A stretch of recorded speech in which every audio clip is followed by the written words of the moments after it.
What's going on there? How you doing? How you doing, everybody? Oh, I'm not showing up. There I am, over in the corner. Let me fix this.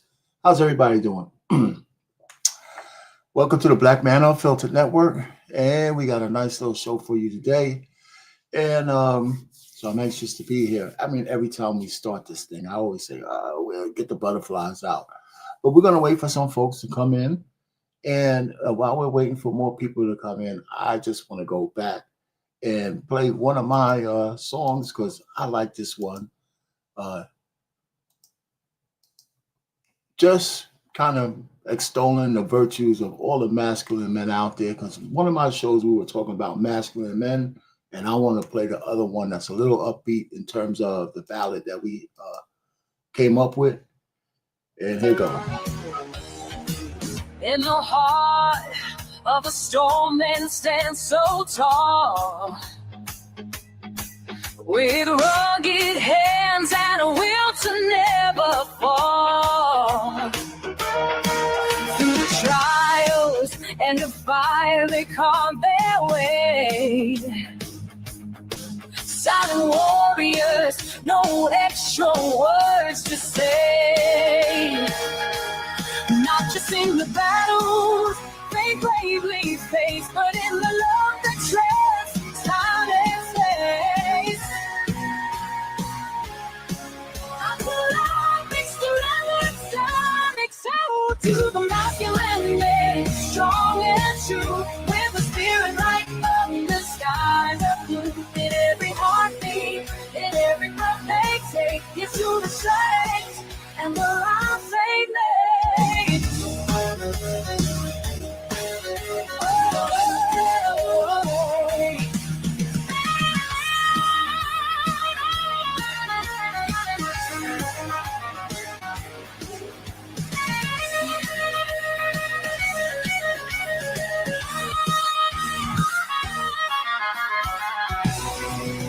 With laughter like the sun and whispers like the breeze, they carry the burdens, they put us at ease. From your shadows we rise, we learn to believe. When a woman's world is full of chaos, men provide the order they need. Compassion and courage, a delicate blend in a world needing strength, they set the trend. Until the masculine man, strong and true, with a spirit like that, strong and true, with a spirit like thunder, skies are blue. In every heartbeat, in every breath they take, I see the strength and the lights they live.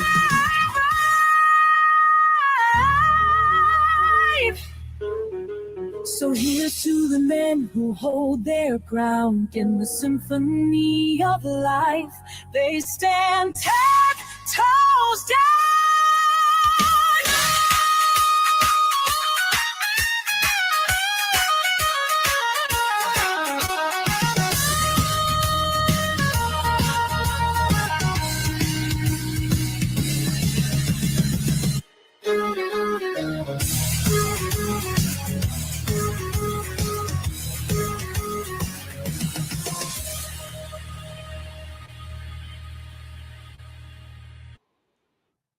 Hey, yep, that's not BMU. That was me, of course.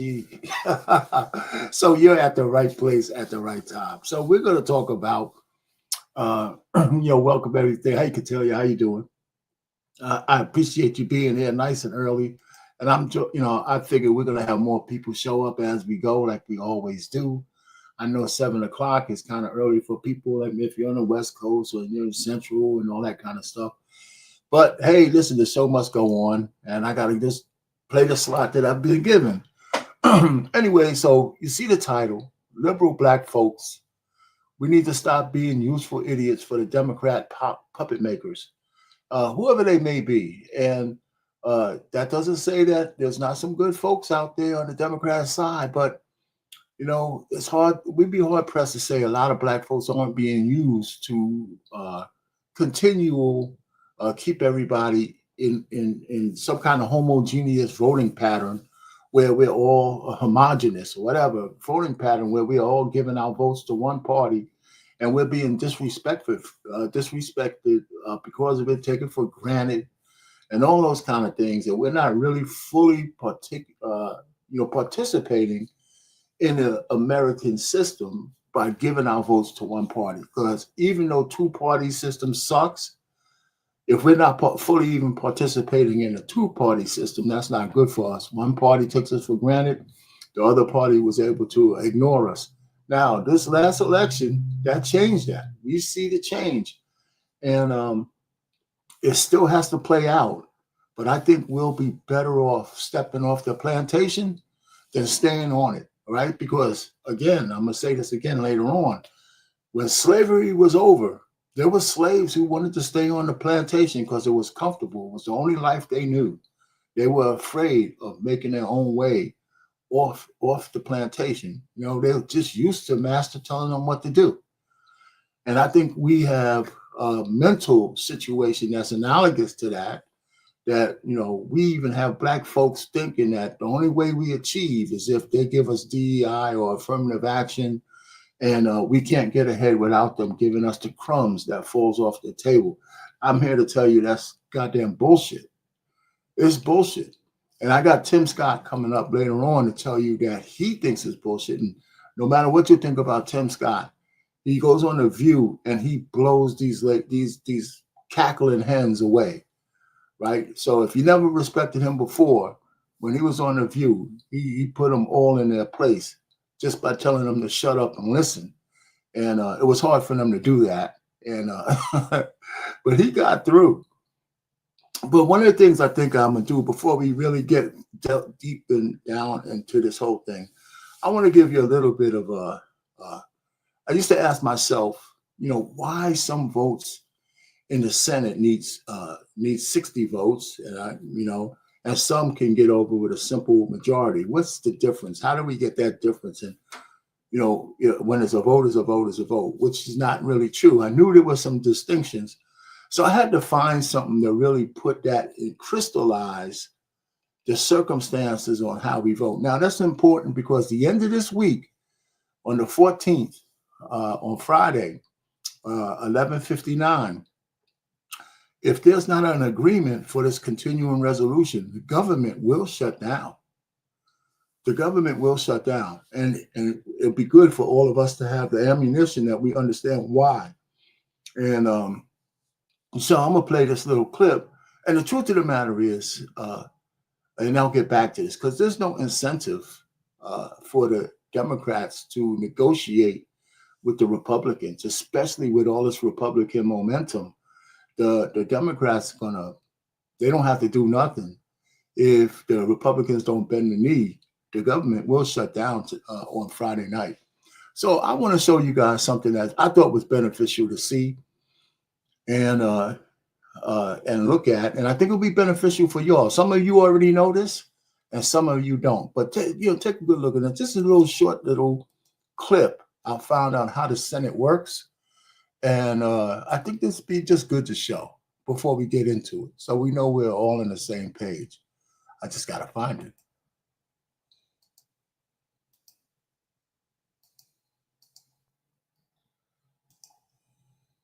It's in there somewhere. I have to do it.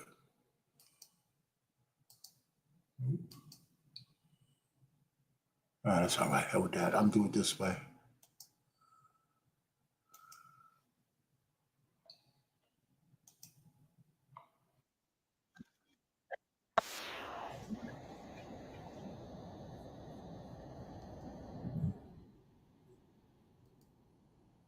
$60 votes in the Senate?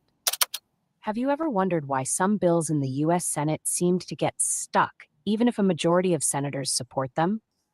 The answer lies in a procedural tool called the filibuster, and it's all about the number 60. In the Senate, most bills require a simple majority to pass once the debate is over, but getting to that point is where things get complicated. To end debate and move to a vote, the Senate needs to invoke something called cloture, cloture requires 60 votes out of the 100 senators to be successful, 235. Here's how it works. When a bill is up for consideration, the Senate Majority Leader might ask for unanimous consent to end the debate and move to a vote. However, any senator can object by simply saying, "I object." If there's an objection, the only way to proceed is by filing a cloture motion, which needs those 60 votes. If the cloture motion fails to get 60 votes, the bill is effectively filibustered and cannot move forward. Even if a bill has the support of a simple majority, it can still be blocked by a minority of 41 senators who oppose ending the debate. There are some exceptions, though.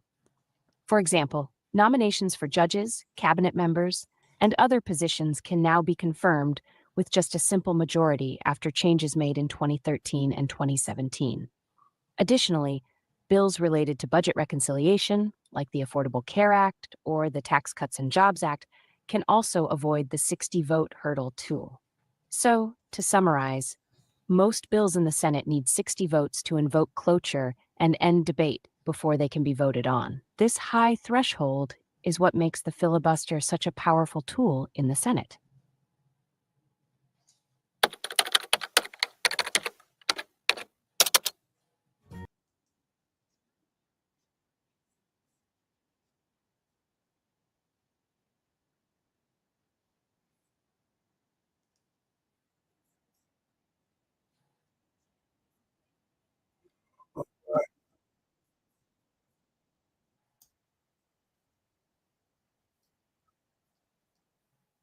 All right, how you guys doing? So we're back. We're back. I had some stuff in the background, so I had to get rid of that.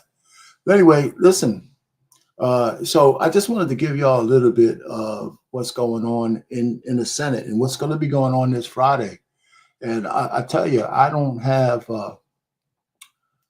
think anybody should have high confidence that they're going to come to some agreement by Friday night. It'd be a miracle, because there's no incentive for the Democrats to actually move for this continuing resolution unless the Republicans bend the knee.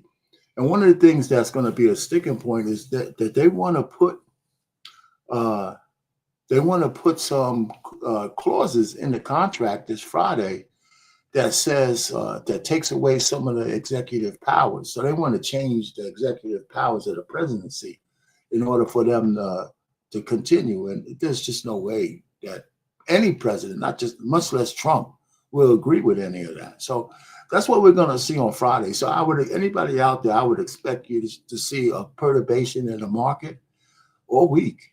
I mean, it's not going to stop. We're already down like maybe 11% from the highs. And so you guys get with your investment advisors and find out what to do. If you're a long-term investor, I wouldn't panic. If you're a shorter term, you might have to do some look-sees, but go talk to the people you take advice from, because that's what's going to happen. This week is going to be completely crazy. And then if they close down the government, you might see some more. We might be headed to a 20%, maybe 25% deal. I'm not sure. I'm just throwing it out there as the worst case. Anybody else could talk about it, but it's going to be choppy. It's going to be choppy all week long. Yeah, I mean, and those of you who have dry powder, and some money on the side, some cash on the side, there's going to be investment opportunities. That's why I'm telling you that there'll be a way back. You're just going to have time to take advantage of it. So getting back to the point of this whole thing, and the reason why we're here, and I think one of the things that I want to do for you guys is take you back on my thinking on when I had the revelation that we had to get off the plantation. Back in 2003, when I first kind of started my YouTube channel, I think it was November 2022, one of the things I thought about is that, golly, man, what's the one thing that we all do as Blacks that is keeping us in the position that we're in? Maybe not the only thing, but there's got to be a common denominator why we're all fucked up all across the whole country, especially in blue cities. And when, even though we have a class divide of some people making it, and then some people can't even get out of their own way. And then it just dawned on me, because we all voted for the same goddamn party. You know, we don't have any diversity in thought in general overall, and I think we give away some of our power at the local and the definitely on a federal level because we've been conditioned to be the the butt boys of the Democratic Party and girls of the Democratic Party. So somewhere in the uh, 2023, because listen, let me tell you, I voted for Hillary Clinton. I didn't like her, but I was still thinking, hey, how could I vote for MAGA, Trump and all that kind of shit. And then when he became president, I saw my portfolio pretty, I saw the way we live as a black family. I didn't see no tiki torches. Over the 4 years he was president, up to the pandemic, the stock market and the NASDAQ went up 75.8%. The world didn't come to an end with some of his tariffs. We had the First Step Act. Whatever he did with the HBCUs, it might have been exaggerated by some, but he did something. And then the other thing was that a lot of black people we take as leaders today were his buddies before he ran for president. Did you know that he used to support Al Sharpton? He paid money into some of Al Sharpton's networks. I think he even helped funded Al Sharpton when Al Sharpton tried to run for president. You know what I'm saying? So, all of a sudden when he ran, he had the Apprentice show. You had him with Oprah. He had all that stuff with him with Jesse Jackson. And then all of a sudden when he ran for president, all of a sudden he was just a devout racist. I mean, he's just a proud white man, which is something that he was always, it was crazy. So yes, right. He funded Jesse Jackson's run. Hey, Amanize, how you doing? So all I'm just trying to say is, it's there's some kind of thing going on where we can't ignore that our, I guess, homogeneous votes for one party isn't affecting the way we live and the way we think. And all the black people that's on TV, they're fucking bleeding heart liberals.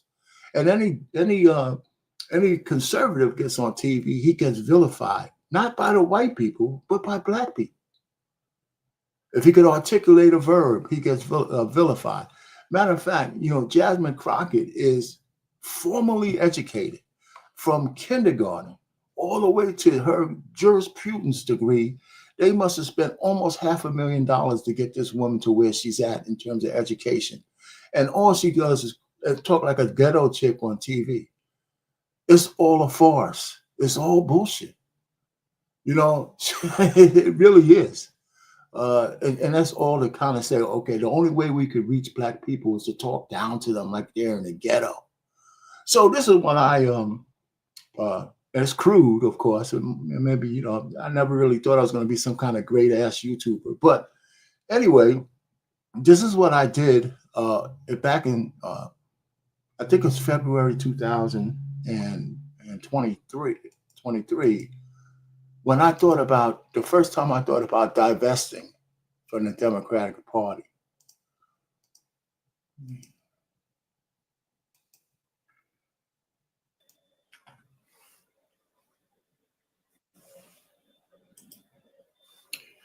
Hello, YouTube. Welcome to my channel, Marriage, Politics, and Sports. Today, we're going to talk a little politics. I really believe that black people need to begin to divest ourselves from the Democratic Party. So I wrote a piece that I'll probably put in the comment section, a link to the piece. It's a one-pager that I like to write. And the title of this one-pager is A Case for Black Independence from Any Political Party. So I'm not an advocate for the Republicans at all. But let me just tell you what I'm thinking. Fear is false evidence appearing real. That's a good acronym for fear. And one of the things about black people is I think we vote Democratic because we've been conditioned to think that they have our best interests in mind. And it's not necessarily the case, because a lot of the people who lead the Democratic Party are in the same clubs as the Republicans. So anyway, we're going to talk about fear some more in this piece. So, but let me just continue. For far too long, Black Americans have been tied to the Democratic Party. The question is why? Why are we doing that? What have they done for us, really, to warrant such devotion and loyalty?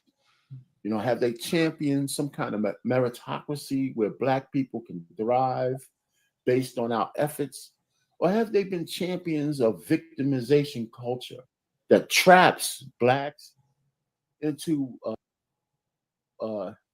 just kind of traps Black people, especially our minds, into believing that forces of oppression are keeping us from fulfilling our potential?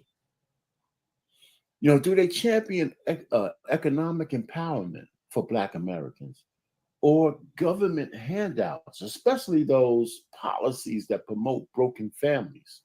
The ones that Black women have chosen to take Section 8 money as long as they don't have a man in the house. Those kind of policies still exist in one shape, form, or fashion.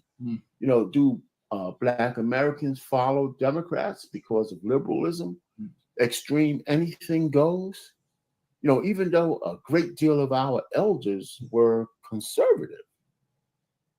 What has changed? What has made us so weak and so devoted to these people? So many Black Americans are not aware that the Southern Democrats were the majority of slavers.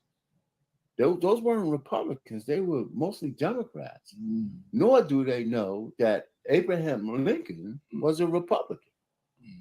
He was no friend or lover of Black people, but however, he knew the Republic, America, could not stand if slavery were allowed to exist into the future. So he knew there was something more important than just having white people beat the shit out of Blacks for hundreds and hundreds of more years. So his compromise was and continues to be the flaw in the 13th Amendment, because the 13th Amendment allows the power structure to enslave Blacks under the guise of making them prisoners.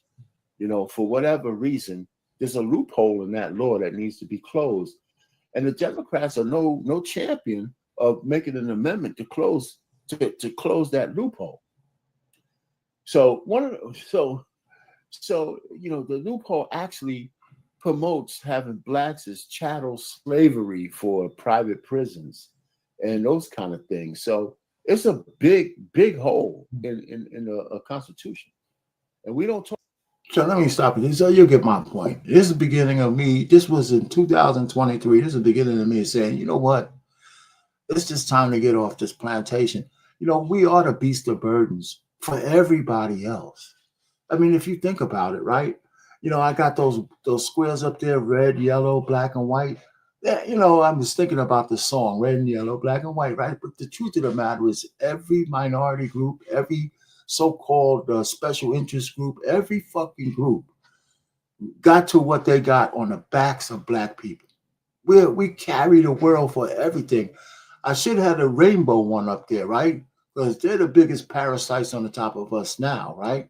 Everything, when anytime you talk about anything for Black rights, here you go with some kind of alphabet bullshit riding along with it, right? So we are sitting down here with our ultra-liberalism. They put a Black woman with a bullhorn up there, and therefore every liberal piece of shit that's going on, right? So in the end, we don't even get what we were supposed to. Affirmative action, okay, shit, that got hijacked by white women. DEI, I don't think DEI ever was meant for Black people, but yet guys like Al Sharpton, Jasmine Crockett, and every other Black person on the liberal side says, without this shit, we can't survive. It's a fucking lie. It's a lie. Tim Scott's going to blow the view away with this very point later on. So aren't we tired of it? I mean, I'm just saying, aren't we kind of tired of sitting down here, everybody telling us we're less than, especially from the party that we support? You're less than. You need us. Without us, they're going to get you. Oh my God. You need to have DEI. You need to have Section 8. You need to be this. You wouldn't have the job you have. We even had an anchor, and she lost her job recently, who came out and said she would not have been on TV if it wasn't for affirmative action. 2 months before the Supreme Court, came down and struck down affirmative action, not for white people, by the way, but for Asians who really brought the suit against it. She would have never said that 2 months before that ruling. But in order to prove her point, she says the only reason why I'm on TV is because of affirmative action. It was so disingenuous of a statement that, that's when I begin to say, you know what, they'll say anything to propel the same old bullshit.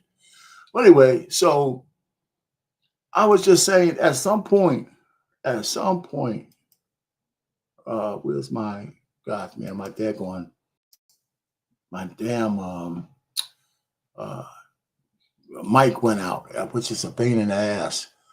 So I hate to do that to you guys, but I'm still here. Y'all can still hear me, right? Somebody put a 1 in the chat, because my, I don't know why the screen is frozen. I'm going to try to do something about it. Hold on for a second. I might have to go out and come back in, but just stick around. I'll be right back.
There I am. Holy shit. Oh, wow. You know what? The old man in technology. I was able to fix it. So everybody still with me? Anyway, so we're back. So you can hear me, right? Put a 1 in the chat if you can hear me. Everything's okay. All right. So we can continue with the show. Listen, so the point where I was at was it's just time for us to move on, to move on, and oh man, so I got some more stuff for y'all to check out, to listen to, and I just wanted to make sure we get caught up a little bit about, just to recap before we got off, was my little thought on why I got off the plantation, and why we need to start to look at the people who are the black faces of who might have at one point been useful to us, the people we admired through the years, and then all of a sudden they kind of turned away from being useful to us and being more like just being used by the Democratic Party to keep us in place. So I have a couple of people I wanted to talk about. So the first, hey, what's going on, Ebony? All right, the first set of people I want to talk about is right here. So let me share this. Then we'll get to the second set of people I'm talking about. All right, so you guys can see this, right? Yeah, y'all can see that. Right, so these are the first set of people I want to talk about, who I think that now their message is getting lost because of the way they behave. And the thing is that most of the black leaders we talk and look up to, they're all liberals. And the thing about a two-party system is this, that's really the big mistake, is that if you vote for one plank, you got to vote for all of that shit, right? You got to accept everything that they do in that party.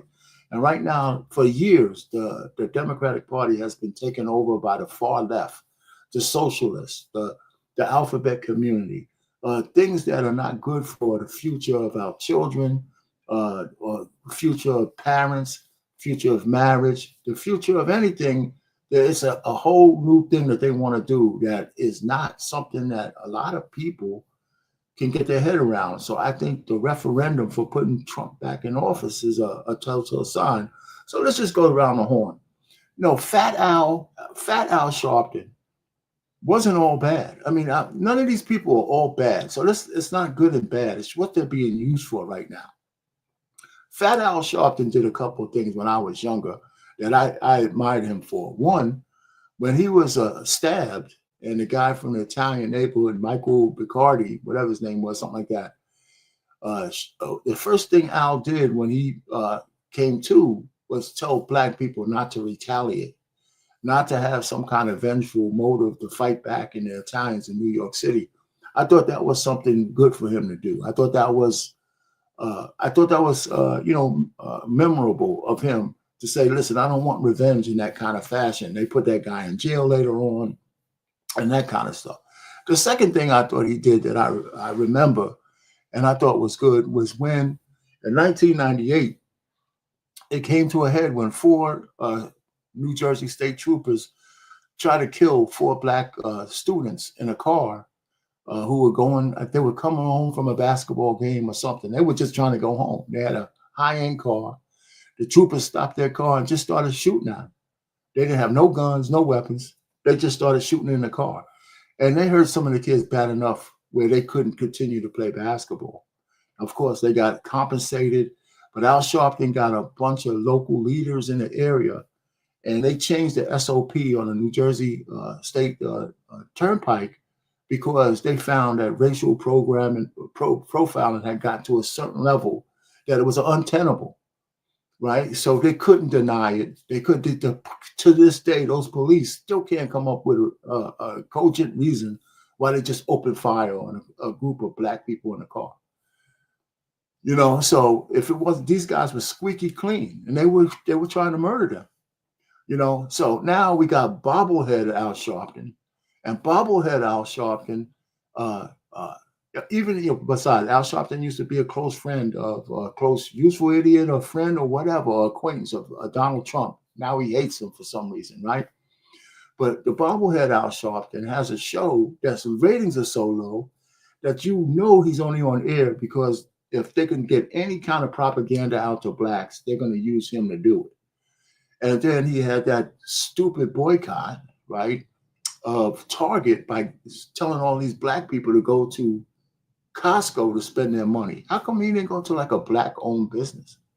But no, he went to Costco, spend all your money over here. So, and then he got paid to give that so-called powder puff interview to Kamala Harris, right?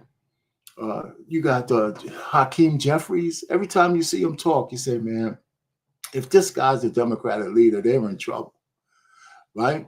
You got, of course, President Barack Obama, who we all were in love with. But I know I voted for him twice. And on all of that kind of stuff, the black thing, the black skin is in kind of thing. And then it turns out the only thing he championed was the alphabet community. I give him one credit for the saving the world market by making deals with the Barracudas to fix the world market. But then with his legacy, you could say healthcare with holes in it, right? It wasn't a complete fix, but his real legacy is propelling the alphabet community above everything. That's his legacy, the alphabets. Of course, Mayor Adams, you know, he was for sanctuary cities. He betrayed all his black constituencies. And then he says, okay, you know what? Maybe this is a bit too much. It's going to destroy the city. And then now that the Biden administration try to put him in jail. Of course, Ayanna Pressley, this chick over here with the bald head, you know, I'm sure maybe some of her constituents love her, but she's for censorship. She wants to censor people who don't agree with her, you know, and anybody who wants to censor people who don't want to agree with them, I'm against, right? So there's no way I could support anything she says, is because the only thing she cares about is that you have to agree with her bullshit, or else the Democratic bullshit, or else you shouldn't be allowed to speak. You know, I can't get with that. Of course, Maxine Waters, back in the day when I was a baby, maybe she was great, maybe back then, but she's overstayed her welcome being in office for 40-something years. They say her district is one of the worst ever. You know, I think it's California somewhere. It's just one of the worst. And then, of course, there's Jasmine Crockett, you know, and, you know, there's nothing to say about her. She's a chameleon. You know, she's just saying things because she thinks, you know, to talk to black people as if we're infants, that's all you need to do, right? So that's her shtick. And then, of course, this brother Al Green, every time you say his name, you feel bad for the real Al Green, right? Because this guy, you know what? I saw him talk about his censure when they censured him in the House, and they didn't read that publicly, so he read it for us. Listen, I think it's admirable for somebody to want to stand up for Medicaid, and that's his stick, right? But he wants to impeach Trump too. But standing up for Medicaid is something that a congressman should want to do if he thinks it's in trouble, right? That's fine. You know, that's looking for the little guy. But disrupting and being a face of disruption in a joint session, a joint speech to the world in Congress is, why does it have to be a black face showing his ass? And I'm trying to say, well, maybe he's not really black. He looks ambiguous, you know, but everybody's going to call him black, right? You know, they're going to call him black. And then, of course, Brandon Johnson is a race traitor. He's an absolute race traitor. I don't see how anybody could ever vote for this fucking guy again. You know, matter of fact, he should be going to jail, you know, or one of them. And I'm going to get to that too, because I think some of these leaders are breaking the law, federal law. And, you know, he stands up for illegal immigrants over his own constituents, and he's not backing down. So I can't, you know, so to me, these guys may have had their lines in the sun, but I think they're useful idiots now for the Democratic puppet masters. And, you know, and they standing 10 toes down on that. They're standing 10 toes down on it. Maybe that's something to be admirable, but for black people, voting 90% on the Democratic plantation hasn't been healthy for us it's we see the class divide, but we're leaving not we're leaving. A lot of people are being, I guess, tricked into the same old bullshit. And it's been going on for too long. It's been going on for too long. What's up, champ? What's going on? What's happening? You know, what you up to? So that's one of my problems with what they're doing with the Democrats, and this just keeps going on and on and on and on. So again, I'm like clip. I like to show clips only because it's great to hear other people say things more articulately than I'm articulating, and it's good to hear more people sounding the way I do out in the diaspora. It's not me just saying this shit over the airwaves. There's a lot of people who think there's something wrong with the way we vote and the way the Democrats are treating Black people and the way the country is going under their leadership. And we need to do something about it. And we need to continue to do something about it because it's really, really bad.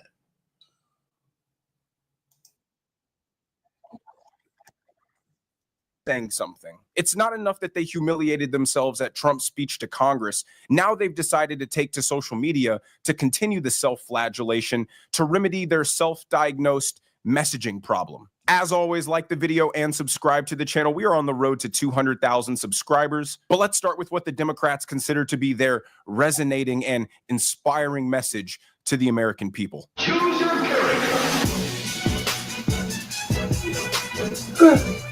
Oh my God.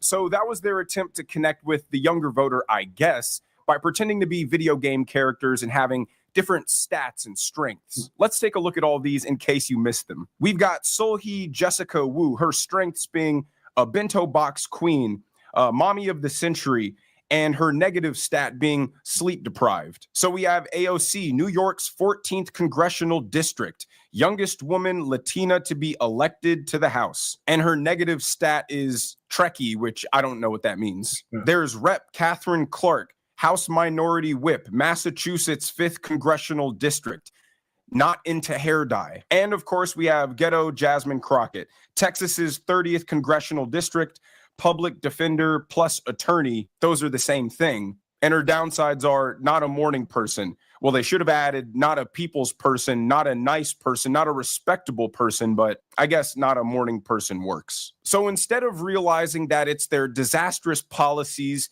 political personalities, abysmal track record, and an overall anti-American spirit that most Americans aren't feeling, they think it's these kind of antics that are what's missing, that's stopping the Democrat Party from elevating to this gold standard. But in hilarious fashion, the White House dropped their response video, and it is absolutely epic. Watch. Choose your character.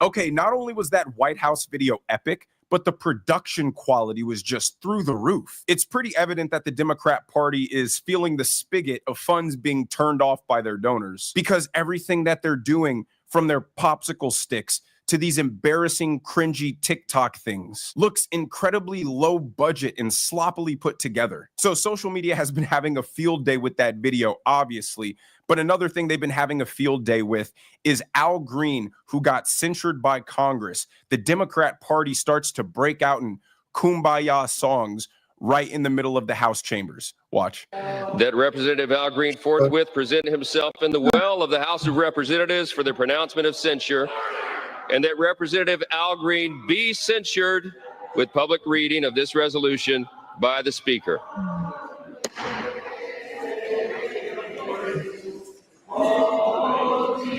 The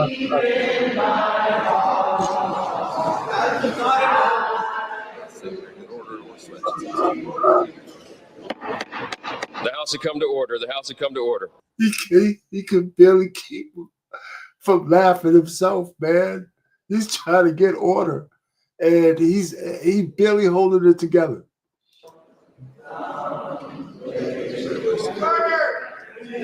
What's it? You want to keep doing this? I mean, their methods are so pathetic.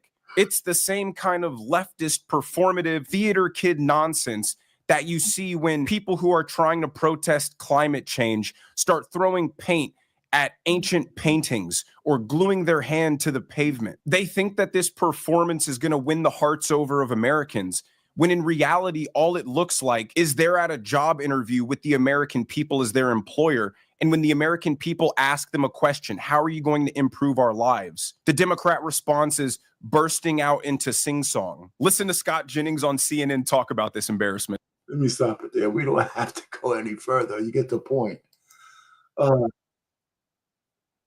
You get the point. It's just so cringeworthy about what they're doing, and I got more. I mean, there's just more. I mean, to tell you the truth, it's a bad look. It's a bad, what's going on with these people, right? So I like I said, I have some clips about different things that other conservatives are picking up that they want to share with you. I mean, the next one I want to show is Jasmine Crockett being interviewed, right, from this brother, Black Conservative Network. And you just tell me what you think about her. And the guy who's interviewing her right now, you could tell me what you think about him.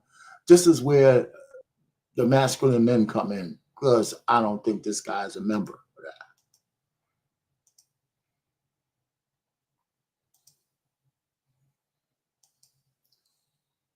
Fake ass fella on stage. I see you got your cross because the devil is here to still kill and destroy. I needed some garlic.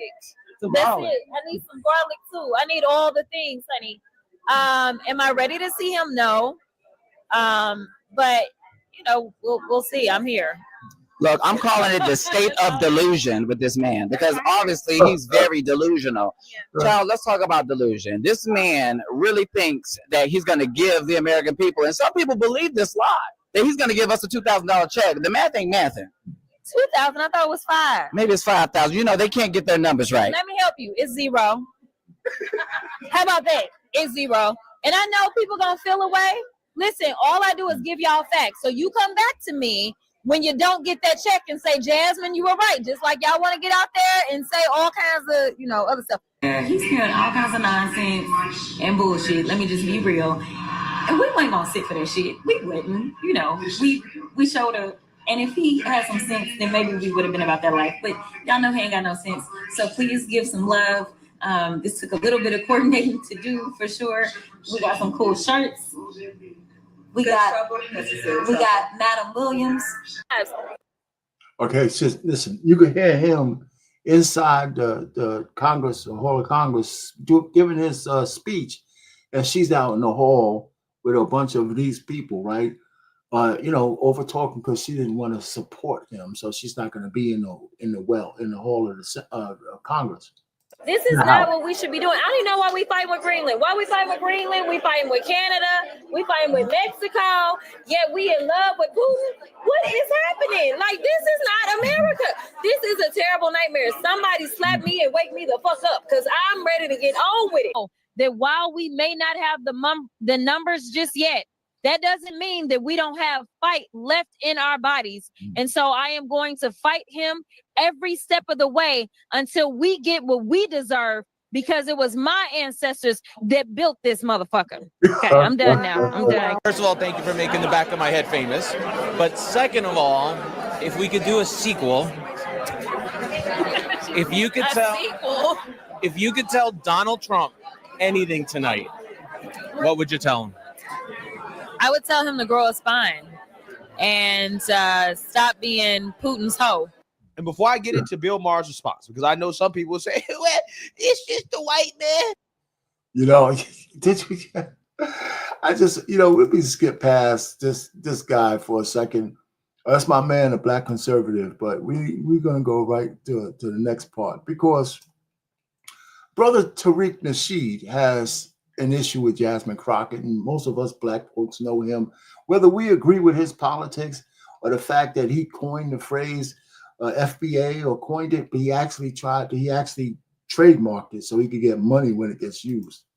And also, she's really going out here defending a very unpopular administration. The Democrats, they're very unpopular right now, and their issues are unpopular, and she's running out here trying to protect and defend that, and it's not a good look, especially with black folks. We ain't trying to hear none of that shit. And her social media strategy is forced. You know, she's trying too hard to go viral. It's cringy because it's performative sass, and she's out here promoting more immigration. So you're not really reading the room.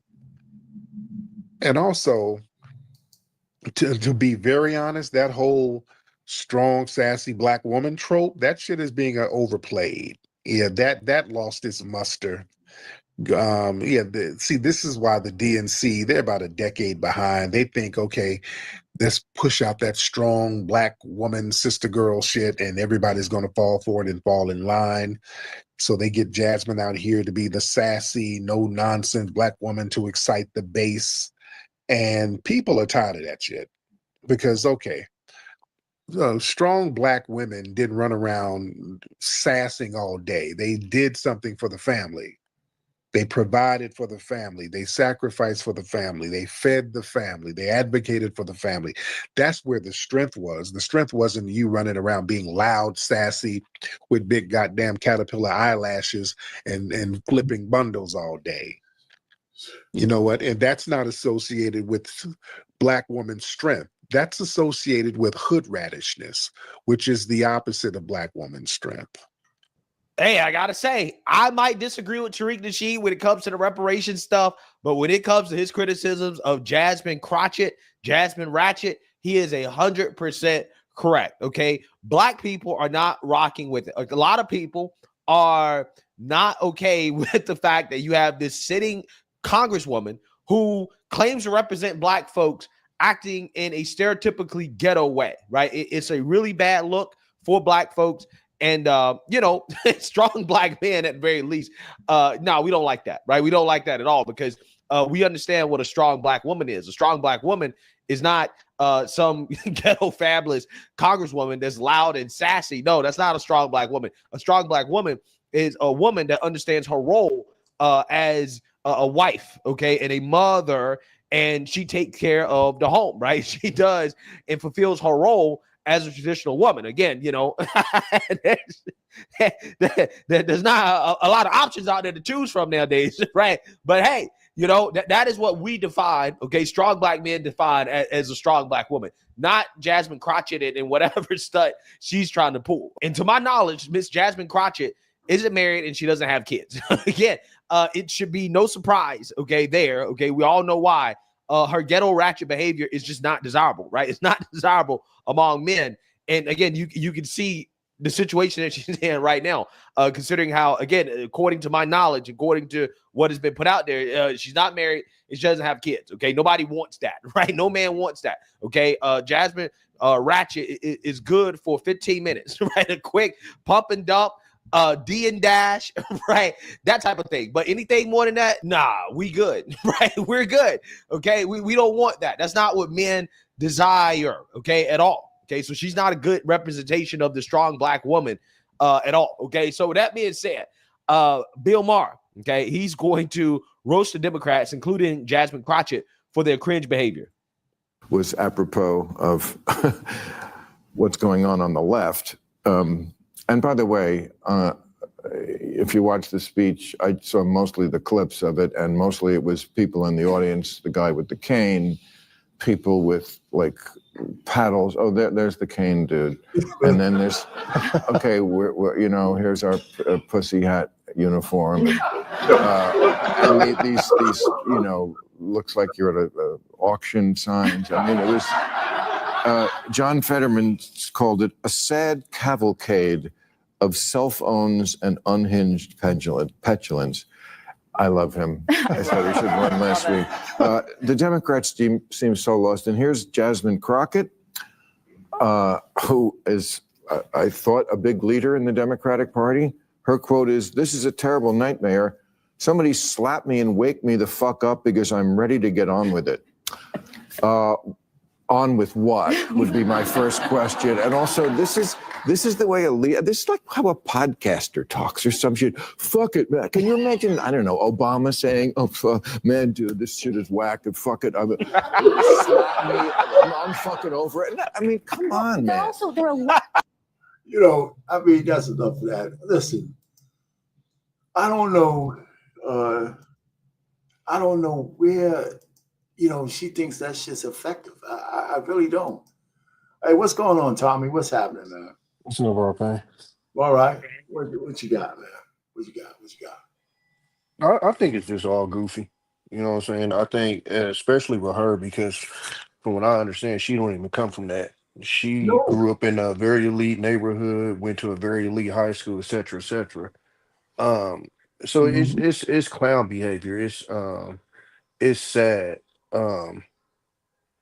I have a huge problem with just politics in general right now, though. The arrogance that a lot of black people that are doing this Republican push walk around with is kind of irritating to me. And then the dumbness of some of the Democrats, black people that walk around is stupid to me. One thing I would ask most of the Republican backers is education important to you? Well, listen, of course it is. Okay. But I never see none of y'all talk about how the top 5 worst education states are Republican states. It's never brought up. No, you're bringing it up now. No, I ain't bringing it up. What I'm saying is, if you're talking about Mississippi, Louisiana, it's Alaska, Arizona, New Mexico. But what I'm saying is, my problem with the coverage of politics in general is it's not becoming coverage; it's becoming propaganda, where you willingly ignore the bad on your side to push the good. And it's happening on both sides. And that's what irritates me about politics now. That's why I can't watch the news. The news does the exact same thing. And then you come to podcasts and I guess regular people shows, and it's infested that too, to where one side acts like their side is the angels and they're going to save the world. And then the other side are like the demons and, oh my God, if they're elected, yada, yada, yada. So perfect example. When the thing happened with Trump, oh my God, I can't believe the Democrats will laugh. He almost got killed. But yet I saw Republicans laughing when Pelosi's husband nearly got killed when he was hit in the head, when the person came in his house and hit him in the head. You get what I'm saying? I think both of them, I think both is disgusting. But again, this is what we play. And so for me, I think it's childish on both sides and it's sad as fuck. Like I don't think we gain anything from this shit because it's just team sports now. Hold on for a second, Tom, before you go any further, because I don't disagree with anything you just said. But the fact that you're up here on my show, my podcast, and I have no problem with you saying what you're saying. So the issue is who you're listening to and whether they will give equal time to equal people who have different opinions. And that's what I like to do. One of the problems with the two-party system, I'll let you go and let you finish, is that a vote for one party or the other, you gotta take it all the shit that they go. If I vote for a Republican, all the planks they have come with that one vote. If you vote for the Democrats, everything they stand for comes with that one vote.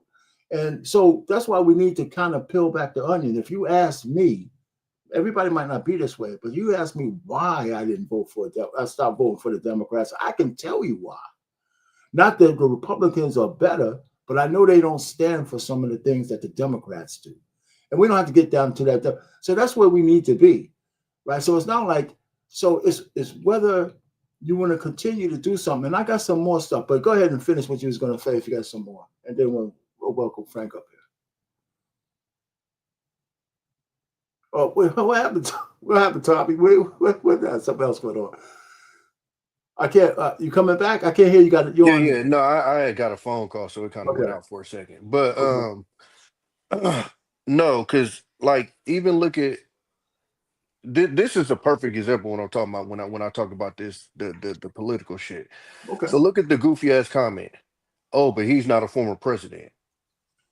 Yeah, but The fuck that's does that somebody's matter? comment. But that's somebody's comment, though. But no, but what I'm saying is that's that's the general consensus of how this shit goes. And that's what I'm saying. Like when again, it's turned into team sports. You know what I'm saying? It's like, you know, I'm a Browns fan and I'm arguing with you that they're going to go to the Super Bowl. And I'm totally ignoring the fact that we're absolute trash because I'm a fan of the Browns.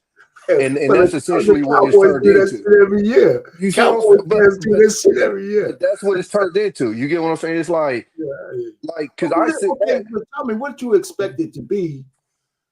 I mean, human nature being such a it wasn't like this. I mean, I'm gonna be 100 with you.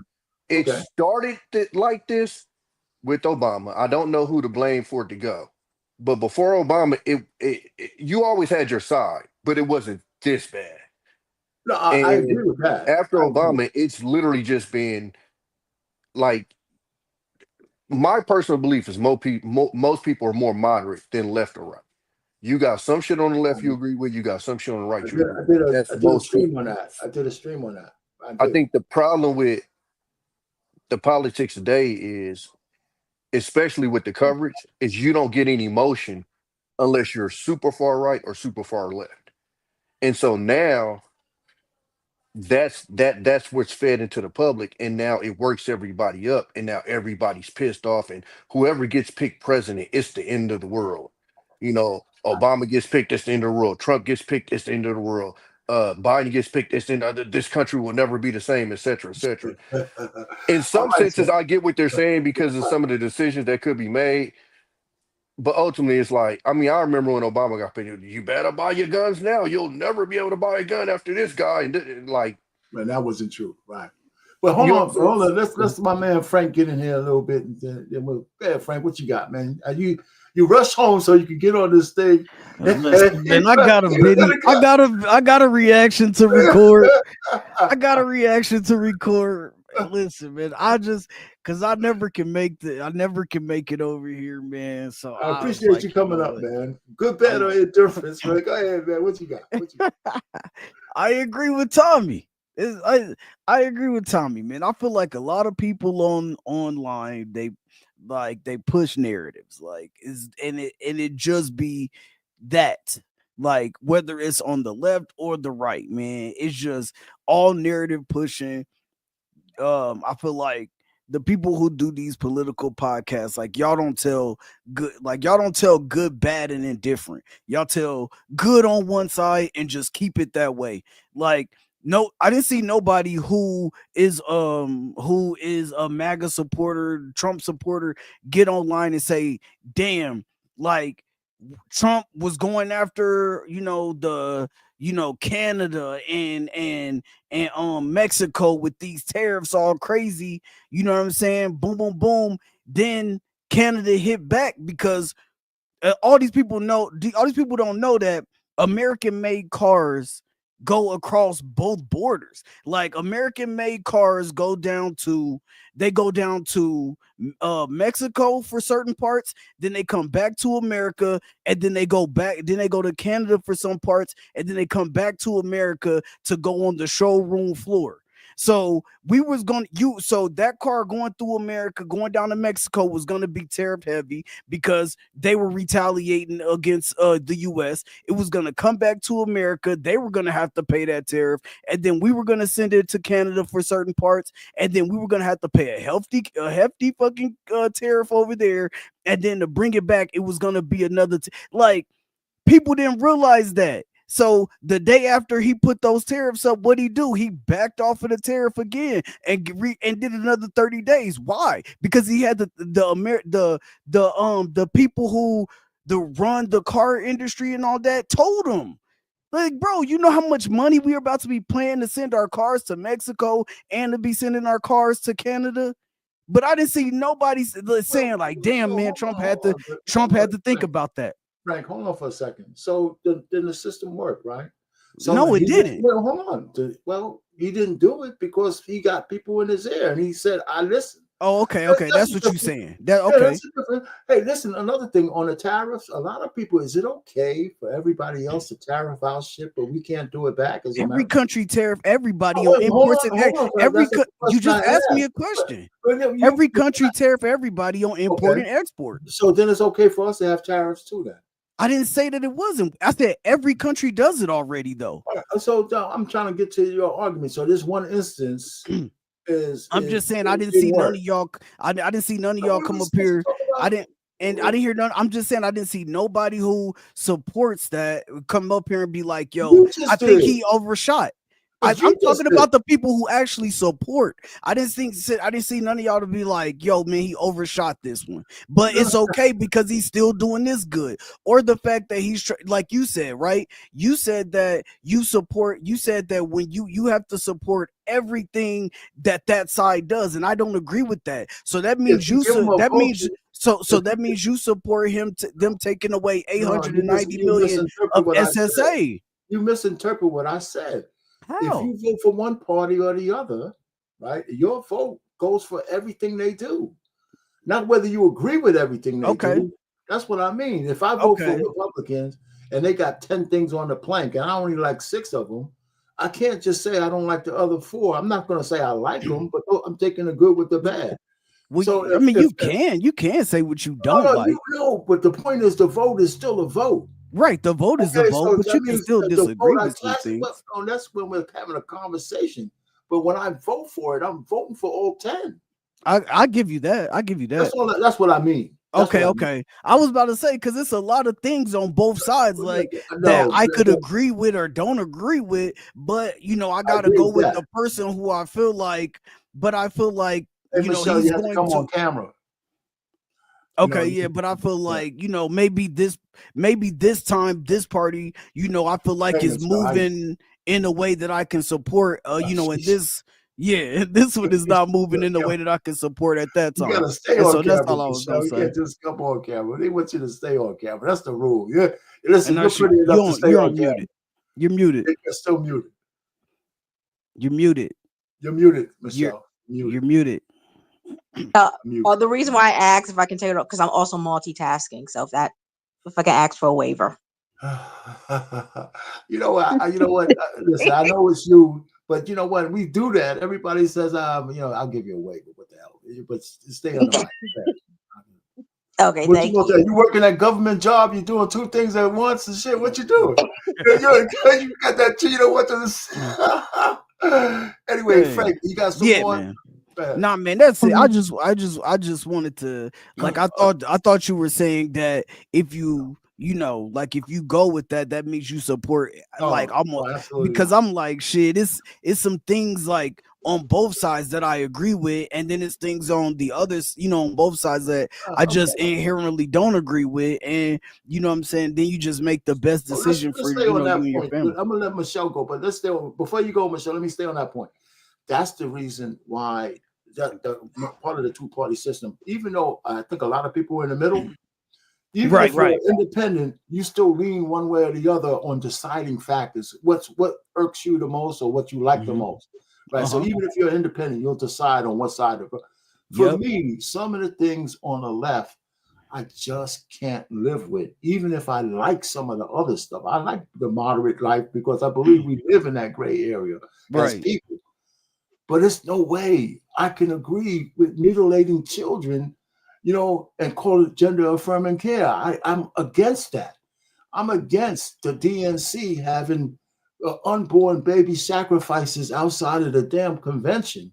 At the same time, while you're talking life in the convention to billionaires, you got trucks outside deleting babies. I can't get with that. They I had get a mobile abortion clinic. They had a whole bunch of mobile abortion clinics outside of DNC.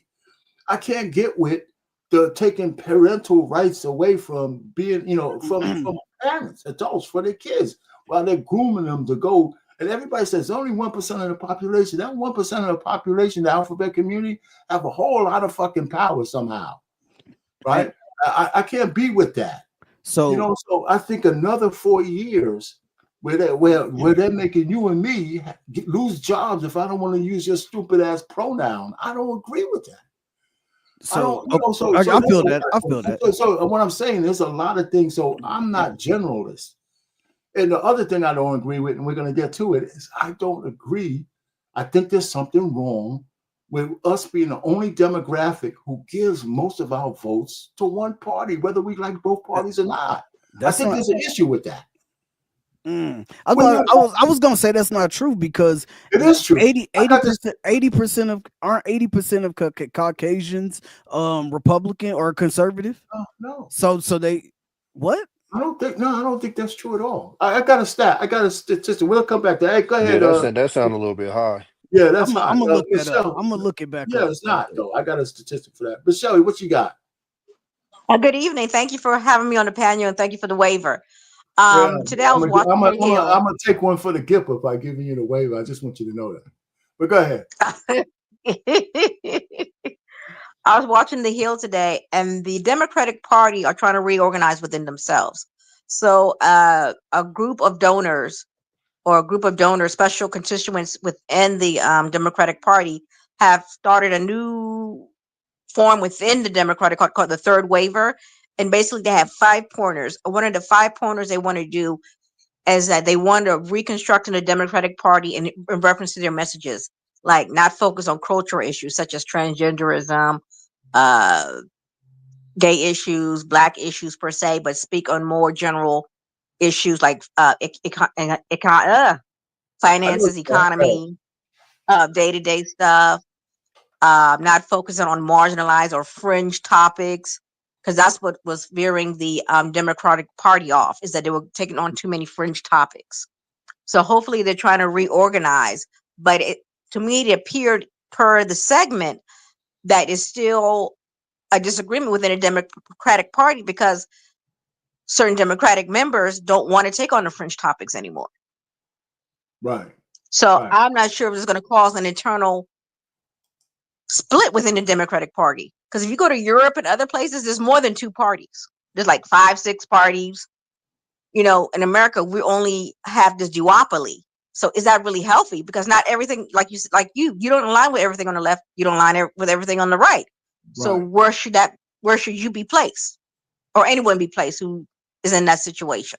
So that's, you know, just food for thought. Because even me, as I'm getting older, I don't agree with everything that's on the left. It's just too, like I said, too fringe. Because again, I work in the urban community, and when it comes to issues of men going to the bathroom, I have real issues because I know I've been in situations where I've had people of questionable mental health going to the bathrooms and having situations, and I'm not going to go into detail. So now you're going to make it legalize somebody just slap a wig on their head and say, I feel like a woman today, and go to the bathroom. What type of, I live in an urban community. I know what's up with weirdos in the bathrooms or what they can potentially do in the bathroom. So number one, I was like, I'm off that stuff. And when we in the urban community say, hey, we have issues with men coming into the bathroom because of, underlying issues, the Democratic Party or the liberal parties, they always dismiss us. Right. Well, let's keep it solid. Most of them weirdos ain't in our community; they in that other community. But they're coming to urban communities. They come. Let me tell you, because I had a few situations when I was working one time where a guy, he liked to go to the bathroom and relieve himself. I had another situation where a man was going into the bathroom. Because I work with people with disabilities, and he would like to go into the bathroom to look at things. So for me, based on my experience, I have an issue with that. But however, when I had a colleague of mine, she said she went to one of these topics of trans in the trans community meeting and expressed those concerns, she was cut off. She was shut down. Well, listen, I mean, we can go. I mean, that's an extreme. I don't want to make that the main topic of your show, if you don't mind, but I'm just sharing that as an example. No, I think you're right. That's fine with the example. I mean, everybody's giving their examples, but let me just go back to the point of this kind of show, because I'm making no mistake about it. Make no mistake about it. I'm more for getting off the majority of blacks being on one-sided votes. I think that's our mistake. And it's going to make me automatically sound like a champion of the Republican Party. That's only because we got two parties. I would rather all of us be independent. If you listen to my first, in 2023, when I did my first divest from the Democratic Party, I said we should all be more independents and voting for the party that best suits us at the time, who have the right planks. I'd rather us be there as opposed to giving us allegiance. But for my whole entire lifetime, since I'm a little bit older than all of you guys, I just remember black people just giving our votes to the Democrats. And then when you look at the grassroots, you know, our inner cities are still the worst. And we could point to the red states where they don't have any, you know, they have their own issues. That doesn't mean the red states don't have bad communities. But when you look at the blue states in states of plenty, like California and New York, you go down some places in the Bronx and all that, we ain't talking, it's really, really bad. And some of these constituencies, and if the Democrats were really doing stuff for us, why would they make those states into sanctuary cities and take the little bit of tax dollars and give it to some fucking illegal aliens? You know, when we couldn't, excuse my language, when we can't even get certain things repurposed in our own neighborhoods, like buildings that have been abandoned, but they did it for illegals, not pay one dime in our state taxes. And so I think people should, I would be mad at that. Go ahead. Who's going to say? Somebody's going to say something. Go ahead. Oh yeah, and another issue I have. Remember how that sister in the I think in Detroit, her kids were killed because they froze to death in a car. I haven't heard no illegals froze to death outside. So when I look at those issues, I have a lot of, you know, I've raised a lot of concern because accessing housing is a big issue in very urban. I live in the DC area, so access to affordable housing is a joke. Oh yeah. So again, I have a lot of, you know, a lot of our community, because a lot of us, how should I say, because of the system itself, when we're not prepared to enter the system, so we're falling victims to high rent, cost of living. So we're falling short. And then the issue I have with Trump and the government, a lot of these federal jobs are what made DC, the DC area, because I live in the outskirts. So everybody I know, work with, colleagues, family, everybody has some type of involvement with the government. And so I have issues with Trump calling federal government workers lazy, because if it wasn't for the federal government, I don't know what my community would do and my circles would do. Well, yeah, I agree with you as well, because I worked for the federal government for my whole career. So let me just tell you guys, one of the things that the federal is, and I was in the Department of Defense, and one thing I did notice is that they threw us in the water, especially as an engineer. I used to go to meetings with contractors. They would have their VPs, their chief engineers in the room, and here I am like a GS9 or 7 talking to these guys making millions of dollars and shit. And I had to, you know, talk about programming. Now, I wasn't always good at it until I got good at it, right? But they would throw us in the water. And by the time the government got an engineer up to like a GS12 or a 13, we were able to compete with anybody from private industry in terms of our knowledge and technology.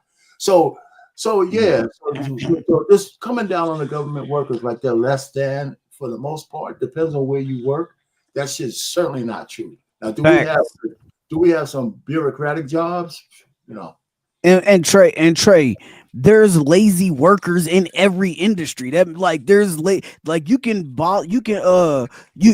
send a reference for your homie and then he can be lazy as hell when he get there, dogs. It's lazy workers everywhere. Yeah, but majority of the veterans, majority of the federal workers are I would say at least half of federal workers are veterans. Former military service members. But not half of them, but a lot. That's what I said close to half. They're like, it's like 40 something, like 40%, something like that. So almost like 40 something percent of federal workers are veterans. So you just saying blanket statement that they're lazy, like people who put their life on the line for this country. I mean, did you? Or like they're lazy? Like that makes absolutely no sense. But I mean, I know how you are in here, so it's all good. Well, that's okay. What you had to say, Tommy? No, I was gonna say, to his point, you kind of can't compare it to the private industry because the federal is getting paid with our tax dollars, so we kind of have a vested interest if they're lazy because I mean, it's wasted spending. I'm not making a case for them being that lazy. don't make any sense. Because if I have a lazy worker at a private industry, that's a private industry. That means that the boss of that company Air Force has to deal with the fact that that person is lazy. If you have a person that's lazy and they're a federal employee, they're getting paid with our tax dollars. So you have a different concern with that person being lazy because they be looked at as wasteful spending. If my employee, if Tommy Benson's employee is lazy, what do you care for? I'm paying them.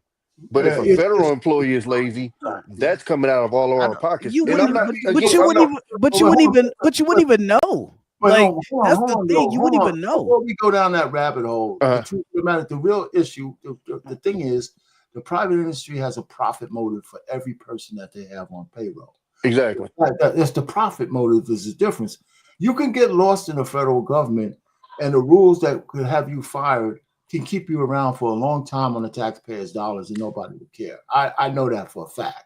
Yeah, because I've been around. And so if you ever looked at that, Frank, there's some guys we can't make a blanket Of statement. course, that's what I just said. But that's what I was saying. But the people that could get away with it in the federal government, they pretty much will never be able to get away with it in a private industry. Every dollar you get in the private industry has to be tied to some bottom line, unless they purposely put you on overhead. It's scrutiny.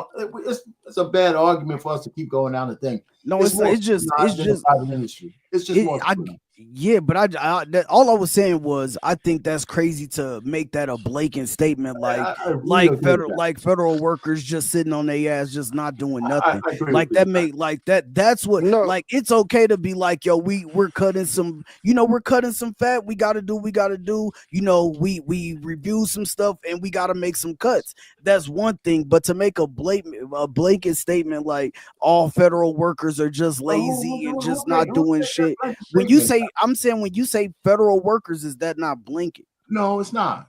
It's not really. And I'm not emotional. I'm just bringing some. I'm not emotional. I'm bringing something to the table to have a discussion about it. No. What I'm trying to say is that we can't keep going around saying not all. Sometimes in a regular conversation, we make generalizations, and we know it's not all federal employees, even if they don't say it themselves, right? Because believe it or not, everybody in Congress, the Senate, the presidency, they're all federal employees. Well, and even like the comment that you said about them being veterans, I'm a veteran. It's a lot of lazy motherfuckers in the military. That's a fact. That's a fact. And I'm a veteran too, so I never said that it wasn't. I'm just saying though. No, but what I'm saying is you brought it up. Yeah. And then you question, are you saying veterans are lazy? No, that's not the context that I brought it up in. That's not what I said. That's not how I brought it up. I was just saying that, I'm saying like there's people out there who put their life on the line, went out there, did what they wasn't do. I'm just saying that those people right there, those people wasn't lazy. They went over there and they still helping veterans out. You know what I'm saying? That's what I'm saying. That's all I was saying. That's it. We got you. Before we go any further, I got this chart up for a reason. Anybody, if you're here, hit the like button, please. Like, share, subscribe, do all that kind of good stuff. I put this up for a reason because, like I said, I try to get to the bottom line of what our issue is, not what our issue is, but for the things that the condition that we're in. I'm trying to find what the common denominator is for our condition. Our relationships are all fucked up. Our marriage rates are low. Our children in general across blue and red states have the lowest reading and writing levels of anybody else, even with the Department of Education in full swing, right? Our families are broken and shattered. We champion some of the worst shit, mostly with the billhorns and the women with the bullhorns, champion transgenders, champion all kinds of fuckery, right? And we champion that stuff. I'm just trying to get the hand. We champion women in men's sports. It's a lot more people. The liberal side of the house champion a lot of shit that ain't good for us, right? And so I'm saying, what's the common denominator? That all of that we champion DDI when it's not even for us. We're the face of it. Al Sharpton, everybody's telling us we need that to succeed. Affirmative action was hijacked by white women. Nobody said anything about it, and they took advantage of it. And so I'm saying the one common denominator that I see, and everybody could say they see everything else, is that we almost in general vote for the fucking Democrats and liberalism. And here's the chart that shows that. And this is just for the last election.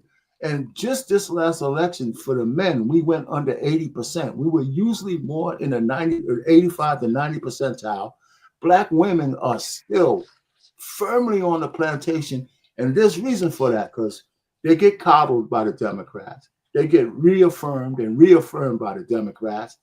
That they have all the programs run by the Democrats for them, so they feel safe that Zaddy, if nobody else, is going to be looking out for them. Black men just finally started to say, wait a minute, what's in this shit for us? And it came to a sharp edge when Obama came out there and told us that we're all assholes if we don't vote for fucking Kamala Harris. So I'm just trying to say, and that was his lowest point, by the way. But if you look at all the other demographics, none of them give all of their allegiance to any party, even white people. And so I did this further, and I did a live right here on BMU's network, where I said, even if 100% of Black men and 100% of Black women voted for Kamala Harris, she still would have lost, but she would have won one state, but she would have lost everywhere else. He would still be president. So now the Democrats see that they can't just rely on the Black vote to get what they want. But that's not the issue I'm talking about. The issue that so many of us vote for them has to manifest itself some way, right? So we need to step off and go down to that unknown and see what we could do as independents, because we can't rely on shit like them promising reparations every 5 minutes. Oh, we'll give you $100,000 and go study it. We don't need to study it. And so there's a whole bunch of shit going on for us staying on the plantation, and it ain't healthy. But I mean, enough with me ranting. What do you guys say? This is my theory. I agree. I agree with you, but I think what it is, my theory is, we as a collective, Black people as a collective, we're not voting in our interest. Especially a lot of us as Black people, and me living in the DC area as Black women, we don't vote in our interest of our collective. We're voting in interest of vanity. I see Kamala as me. Go sister girl, go sister girl. I'm going, because I had a friend who was part of the Kamala camp, and they were having meetings, and she'll have her little fraternity cutie pie stuff going on, looking all cute. It was more about her. Her vote wasn't about the collective. I mean, just one individual. I mean, I'm telling you, like, I live in the DC area, so it was about the women, like you said, the Democratic Party, in terms of the Black community, they do a good job in terms of marketing to us. And they know that we chastise our men, which is not good in terms of, I know of someone, I even had to talk with someone, not just election, but the previous election, hey, whoever her son is, allow him to talk about his political beliefs and see where he's going and support him, as opposed to lecturing him. So historically, the Democratic Party has always tried to use Black men as the one to control the Black community, but that's not the case. No, it's not. It's not. I think Go ahead, Tommy. I think as bad of a job as the Democrats do, as far as shit, I damn near want to say making sense half the time. I think the Republicans equally do a worse job making it look presentable, or making it look fashionable to even deal with them. And I think that if you aren't cognizant of that, I think you're kind of being disingenuous, because I've heard even recently some of the comments of like Republicans sitting in office that have made comments that sounded like we was in 1950 something. I'm going, wait, this cool? And I think it's stuff like that that pushes a lot of people away. Now, whether people want to say that, that's your emotion or whatever, if you're actively trying to come after a base, um, I don't think they're the best at marketing in their party towards us. And to be honest with you, I think until recently, I don't think they really gave two fucks about whether we voted for him or not. And it shows. Like, I mean, I have friends. One of my best friends, he passed during COVID, but he was an older white gentleman that was in his 50s. Nobody would ever thought we was friends. He was a hardcore Republican, and they were trying their best to make me, go towards the right. I had the same stance that I have now. I don't pick either side. I think both sides are bullshit. I think it's left ring, white ring, same bird. So for me, I just think the way that they market towards us, even just knowing this, like when I had conversations with him about it, I don't even think they understand how naturally conservative Black people are a lot of times when you talk to them. Like I remember having a conversation with him, and he was explaining to me, like, the values of Republicans, and I'm looking at him like, you literally just described a Black person, with the religion, with the taxes, etc. He just kind of broke it down for me. But I think a lot of them don't even understand that that's a lot of the values that a lot of Black people stand on or whatever. I don't know what happened with the Democrats kind of being able to dominate our vote, but I think the Republicans played a hand in it. I'm gonna give you a perfect example. Arizona fighting Martin Luther King Day. Like, how do you think that's gonna make people look at them? Like, really? You know what I'm saying? Like simple stuff like that. It just scratches your head. And I'm not saying like that's the end all be all, oh my God. But if you as a Black person don't look at something like that and go, wow, then I kind of look at you a little bit weird. You know what I'm saying? Like that's Look, somebody I don't know who would hate that guy or who would have a problem with that guy. You know what I'm Tommy, saying? Tommy, let me give you this one. No tit for tat, because you're right. I thought that was unusual. Yeah. But did you know? And maybe you do, because it sounds like you're up on things. But did you know it was a Republican that got the Senate to pass the Civil Rights Bill?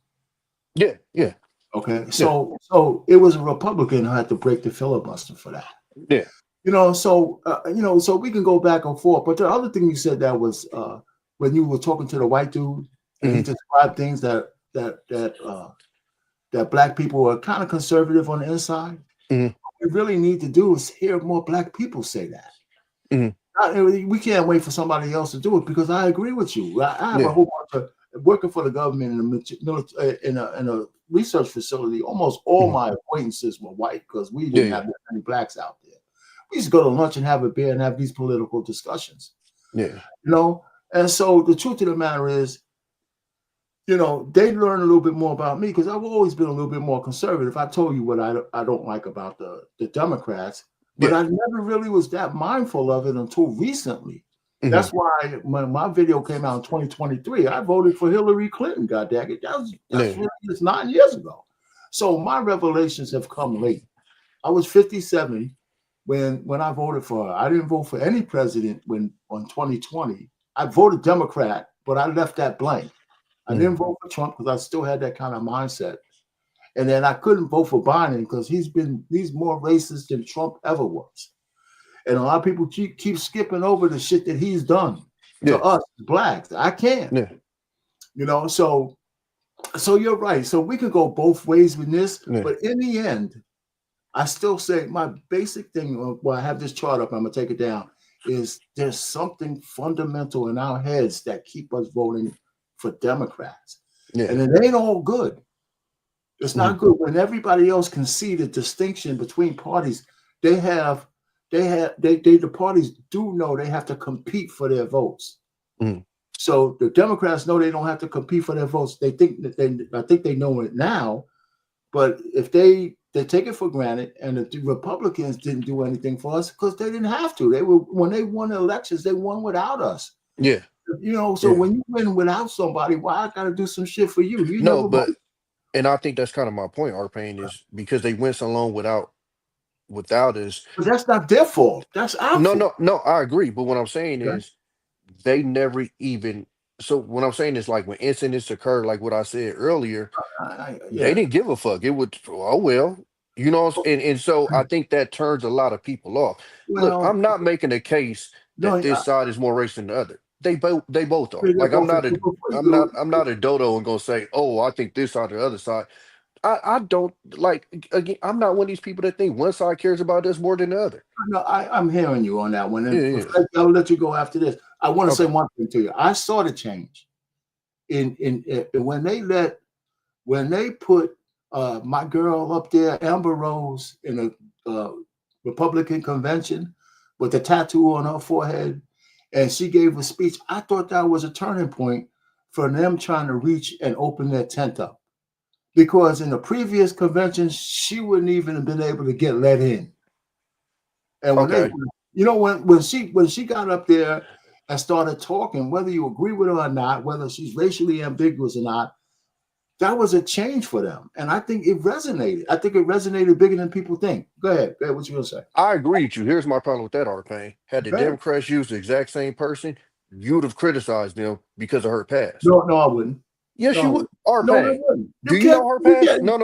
Let's start. No, Do they you know had, her past? Democrats had Meg Thee Stallion, Gorilla, and all. And guess Cardi what? B. And guess what? And they were maligned for that. Oh man, hold on for a second though. It depends on who was doing the maligning. Come on. Right? So no, I'm serious. Listen, the point we were on, motherfuckers went up here cracking up and laughing and talking about how stupid that was for them to be up there. Oh, Meg Thee Stallion them for what they did with them. I didn't like that, but hold on for a second. We're moving the goalposts in the discussion because it. Excuse me. Go ahead, Michelle. But Amber Rose, she came and made a speech, a decent speech. I was even shocked. Right. But all Meg Thee Stallion did was shake some butt. Cardi B forgot her lines. I mean, it was, Amber. I got to give credit. Amber Rose looked composed. She looked, she made a good point. I'm not necessarily her biggest fan, but they presented her in a way that at least was presentable. And I have to give the Republicans credit for that, like the brother just said. Okay. My point is, no matter how the Democrats would have presented her, it would. Let me give you a perfect example, because I watched it happen on this network. I remember when Janet Jackson made the comment about Kamala. So on the same channel where black men are tired of black women having fake eyelashes, you were backing a woman that got a fake face.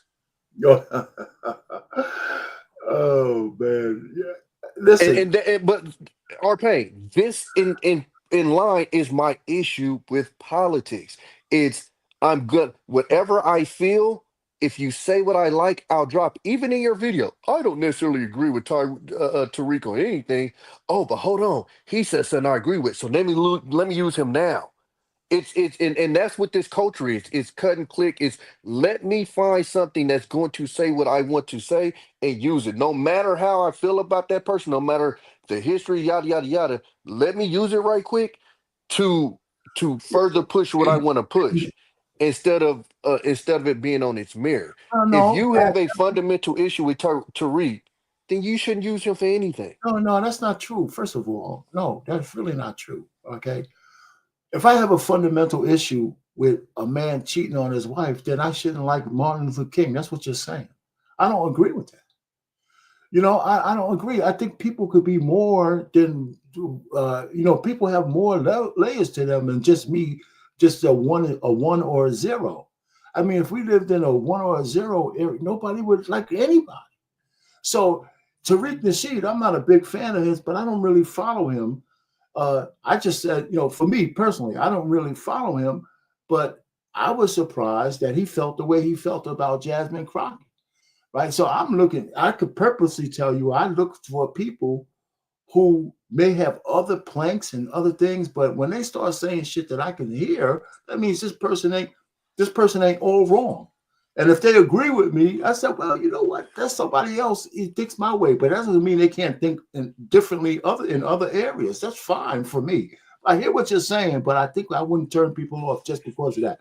The Janet Jackson thing. I don't like the fact that she messed her whole face up and did what she did, and and all that kind of stuff. But but I think she had a right to be mad at Kamala Harris just because she fucked up her nose doesn't take away that right. No, I didn't say she didn't have a right to be mad. Yeah, well, so from that standpoint, if somebody agrees with Janet, it's not because she No, but mutilated herself. Or what I'm saying is, okay, the same person that because you disagree with something that they'll do, that you'll tear them down to the brinks. Because see, when you disagree with that person, you don't then look for other things to it depends on the circumstance, Tommy. Come on. huh? It depends on the circumstance. Listen, she messed up her nose for a long time, Yeah. but she gave a concert on HBO that I thought was one of the best concerts I've ever seen. No, listen. So- No, so- I'm not saying that you should. Okay, my point isn't that. Okay, you don't like the way you don't agree with Janet Jackson on this and this, so you should. What I'm saying is, I think it's the way that people use them and prop them up. I think is where I kind of I'm hearing you. the way I kind of it comes off is icky to me. Like I just it gives me pause. I just put it like that because No, I'm hearing you, but it's like I Yeah. said, it's like flip sides to that. Frank, you got anything you've been kind of quiet here. You got anything else you want to throw on this one? What's your position on that? I was watching the one on another network today on my way to work. I was watching it was like 20 MAGA supporters versus one it was versus one Democrat. And I think that that's the reverse. I haven't heard that one. Go ahead. Yeah. So they did the reverse joint this time. So I think basically listening to that, I think what comes out of it is that I think that because for a long time in this and we know, and I'm not placating or like trying to like go back in history to where it's like I'm saying that we still slaves. I'm not saying nothing like that. What I'm saying is I feel like black people do feel like as much shit as we went through in this country, we want to see other people be able to like also have things. Now where I think we went wrong in a lot of that shit is our shit got overlooked by a whole bunch of things that we started to support. Like soon as we started supporting feminism, you know what I'm saying, and all of this type of stuff, like it overshadowed like civil rights, all that type of stuff. Soon as we started supporting like trans rights, gay right, like it's still overshadowed like some just fundamental progression for African Americans in this country. So I think that we have went wrong with that, but I think that we have just became too inclusive as a group. And so that's what happened. So we know, and based off of what they were saying on there today, it's more because it does not seem like the other side is empathetic to anything. Like if you think about SSI, where they're trying to cut $890 million from SSI, that affects all of us. We all gonna get old one day. Now, I'm not saying that it won't change, like it can't change from this administration to the next administration. I'm just saying that that's something that affects us because we all got elderly family members, grandmas, grandpas. My grandmother's a cancer survivor and she's going through radiation again now. So like, you know what I'm saying? So I know that is something that directly affects my grandmother. Like, you know what I'm saying? But when it's just like, oh, we're just gonna cut $890 million of SSI, like I know that directly affects my gram. So that bothers me. And that may not bother other people because your grandmother or your grandfather or your mom, if she's older, may not be going through those type of issues and things like that. So you might be like, well, that ain't my problem, it's his problem, and that's cool. Like, but it just seems like from going around and listening to all of that today, that's what I got from it. It just seemed like one side of the track, and I think to too much. I think to too much is very inclusive, and I think that the other side is like, well, we're gonna get rid of all the stuff that talks about black, what black people went through in this country, but we'll still keep American history is American history, so we'll just cut y'all out. And then it's just like, oh, okay, well, we're gonna cut Social Security, don't worry about it. Like, it's just things like that. It's just like, damn, it's gonna be so many people suffering over that shit. Frank, let me ask you a question, and maybe I don't know. Do you have anything documented that you know for sure that's where they're going to get that 800 million from? I keep hearing that being said, but what I'm saying, it. I mean, it was, of course, articles was wrote about it, so you have to just check the articles out. But it says 890 million. That's what it says. Yeah, but it didn't say they were going to cut it from Medicaid or SSI. It didn't say that. I think that's a narrative. They didn't say we're cutting 800 and something billion. That's what's in those articles. But I haven't seen anything in the written legislation that is coming out of the House that's going to go over to the Senate that says that. All it says is they're going to cut. Now, people are saying there's no way you could cut that much just to be on your side. There's no way you could cut that much unless you cut Medicaid, unless you cut SSI. But they didn't. But specifically written in those bills, I don't believe it's in there like that. So I think there's some discretion where that money comes from. And but the narrative in the liberal media is that's where they're going to get it from, and that's become the order of the day. Oh, I'll let you have it. I'll let you have it. So because you could be right, but I don't know. We don't know yet. I think he almost like what I was trying to say is literally what Frank said, as far as like when I was talking about the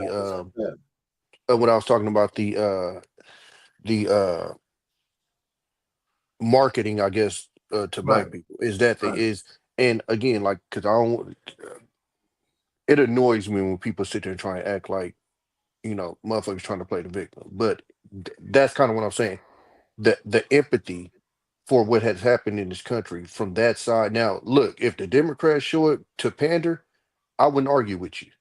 But what I'm saying, from the other side, it looks like it's the complete opposite. It looks like they don't give a fuck. So what? Move on, etc., etc. And I think I'm gonna be, and the only reason why I say that is because I think that Democratic shit is passed down from our elders. Like, that's why I think this generation is kind of getting away from that shit. It's like, y'all not doing nothing for us, yada, yada, yada. But I think for people like my dad and them, they've watched these people on this side basically be like, fuck what you went through, or even damn near denied that it even happened. You know what I'm saying? And I think that was a huge turnoff for a lot of people. Again, I'm not saying that to say that the other side is better. I don't like either side. But about those points. I'm not really, I hear what you're saying. So I don't, there's no argument back and forth. I mean, we could see the same picture and have a different interpretation of it. Yeah. I think that's fair. And that's where we can't get up. Can we get to a meeting of the minds? But I do want to play something for all of us here while we're here. Tim Scott was on The View. Now, some people don't like Tim Scott, right? I don't like him. He was on The View. I don't like The View. Oh, listen. The only reason why I looked at it because he was on there, and I wanted to hear what the brother had to say. And I want to play that for you guys. It's only 3 minutes. And listen, I wasn't a big Tim Scott fan, but the brother made me proud for this conversation here. I think about, and one of the reasons why I'm on the show is because of the comments that were made, frankly, on this show, that the only way for the American kid, I wanted to say, sir, is to they're not going to flag you for this, are they? That is a dangerous, offensive. Hold on for a second. Disgusting. What you say? I said they're not going to flag you for this, are they? No. Oh, okay. I just into our young people today that the only way to succeed is by being the exception. I will tell you that if my life is the exception, I can't imagine. But it is. But it's not actually. It's been 114 years. Yeah. So the fact of the matter is, we've had an African American president, African American vice president. We've had 2 African Americans to be secretaries of the state. In my home city, the police chief is an African American who's now running for mayor. The head of the highway patrol for South Carolina is an African American. Still in exceptions. 1975, there was about 15% employment in the African American community. For the first time in the history of the country, it's under 5%. 40% homelessness. And 50% of African Americans, 50% of the folks in our community get 13% of the You had the population. chance to ask the question. I know that I've watched you on the show that you like people to be deferential and respectful, so I'm going to do the That same is thing. true. So here's what I'm going to suggest. I'm going to suggest the fact of the matter is that progress in America is palpable. It can be measured in generations. I look back at the fact that my grandfather, born in 1921 in Sally, South Carolina, when he was on a sidewalk, a white person was coming, he had to step off and not make eye contact. That man believed then, with some doubt now, in the goodness of America, because he believed that having faith in God, faith in himself, and faith in what the future could hold for his kids would unleash opportunities in ways that you cannot imagine. Every kid today can look, just change the stations and see how much progress has been made in this country. ABC, NBC, CBS, ESPN, CNN, Fox News all have African American and Hispanic hosts. So what I'm suggesting is that the yesterday's exception is today's rule. And for us to So suggest— America has met its promise. No, of course, the concept of America is that we are going to become a more perfect union. But in fact, the challenges that we face 50 years ago and 60 years ago should not be the same challenges that we face today. And here's the way that you measure that. When my mother was born, about 10% of African Americans got a high school degree, diploma. Today, it's over 90%. When you look at the income, success that we've had— HBCU stat. Well, listen, HBCU stat is a good one, because one of the reasons why I took the funding for HBCUs to the highest level in the history of the country, and then I helped make it permanent, is because I believe that education is the closest thing to magic in America. So I'm about making sure that our kids have as many opportunities to succeed as possible. It's one of the reasons why— I need an opportunity to succeed because I have to go to break. They're we have more time, though. They're big. We stop it there, okay? And he made a good point. He made some valid points. I'll respect him for that in that segment. And I don't like Miss, what's her name, Houston lady. Yeah, she's too yappy for me. She's annoying to me. Because you also, because I work in human resources, we also have to respect the progress we've made as a people. Okay, and not minimize it. Yes, we do have a lot of obstacles to overcome, but we still have made a lot of progress. Listen, my whole thing is, and one of the reasons why my position is I had like four episodes of black folks post DEI America. One of the things I really don't like is for us to think that all our achievements are based on some goddamn program. You know, so when like you were saying, Tommy, Tim Scott, I never quoted him anywhere. But when I saw that video, I said, man, this is exactly what I think. That if we measure our progress, even in the light of all the shit that's against us, we ain't in the same position we were 50 years ago, 100 years ago. And it's not all because anybody gave us stuff. If you talk about black people advancing through Jim Crow, when we definitely didn't have nobody giving shit about us, how did we become so strong as a community? Because we had our own grit. You know, so I just think we need to get back to that. And I thought Tim Scott was pretty good. So I don't know what you got to say about what you got anything about. I mean, he's a Republican. That's the first time I ever quoted him on anything. I just want to make this. The last governor for California, I voted for the Republican. Like I don't have a problem with Republicans. I have a problem with individual people. The only problem that I had with what he said was you used the president. That's an exception for everybody, black, white, or anybody. So to use that example, I get what he was saying, that we've reached that pinnacle. But for a white person, that's an exception. Like it's only been 40 something people on earth that's ever held that position. That's a super exception. Yeah. So, but I won't deny the progress 100%. I 100% agree with him. It's actually what I argue with people in my generation, older generations, when they act like the newer generation ain't nothing but twerking and foolishness. And I'm like, we can show you in so many categories how it's even been better. The country has never been safer. New York had 5 or 6 days with 0 shooting. It was the first time since like 1950 something. But again, we as a people promote our bottom as if it's our worst. They just had a shootout in Daytona Beach. It was white bikers. You heard about it, R-Pain? No, I didn't. Exactly, because white people ain't out here going, we gotta do better. Because that's their fucking bottom. Yeah, And that's where I get hear you. irritated is I think we as a people are in a better place, and the numbers show it all together overall. But even us, we promote this bottom as if it's our regular, and that's also an exception. And that's what's so irritating when I have Mr. some of these Tommy, discussions. Mr. Tommy, I also feel there's efforts made to promote certain things, aspects about us as Black people that's historical and has been magnified through the music industry and media. And I think, I don't know, Brother Payne our Payne can have a topic on that, because there's concerted efforts to make sure that certain elements are put in us through our music, through TV, through our communication. So therefore, so it feels as though that's who we are and that's what we want to be. Like what way they promote Sexy Red, for example, to these young girls. When I was coming up, there was Brandy, there was a plethora of young girls. But now, why is Sexy Red only in the main one? And all sorts of, we used to have a plethora of boys group, girls group. But now, I see everything so concerted. Don't do that, because you still got her that's from out here that Her, dresses like with her, her is 10 years older. I'm talking about her. 60 Red is being promoted to the next 12, 13-year-old girl right now. you said. Her Her was is 10 10 years years ago. older. Her You is talking about her older as a now. singer? Yes. I like her. Her is still in her 20s. She's nice. She's nice, but she's not No, coming for the 12, 13-year-olds now. Hold on for a second, but Tommy, we gotta.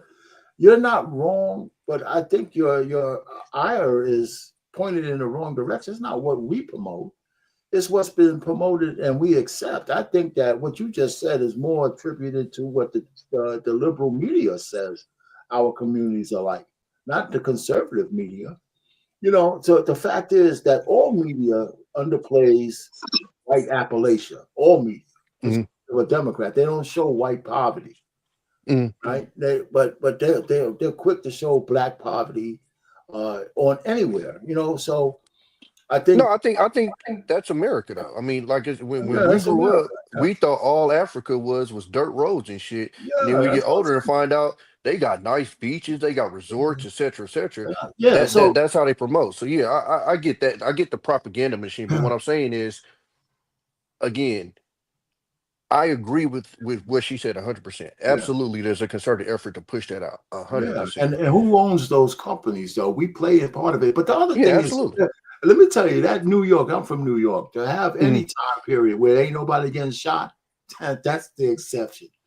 Oh no. But what I'm saying is, no, you're right. It's an exception. But what I'm saying is, for it to happen in this time, when I hear older generations acting like this is the worst time ever, and oh my God, these kids are out of control, and this was the first time this has happened since the 50s, not the 60s, not the 70s, not the 80s, not the 90s, the 50s is the last time that happened.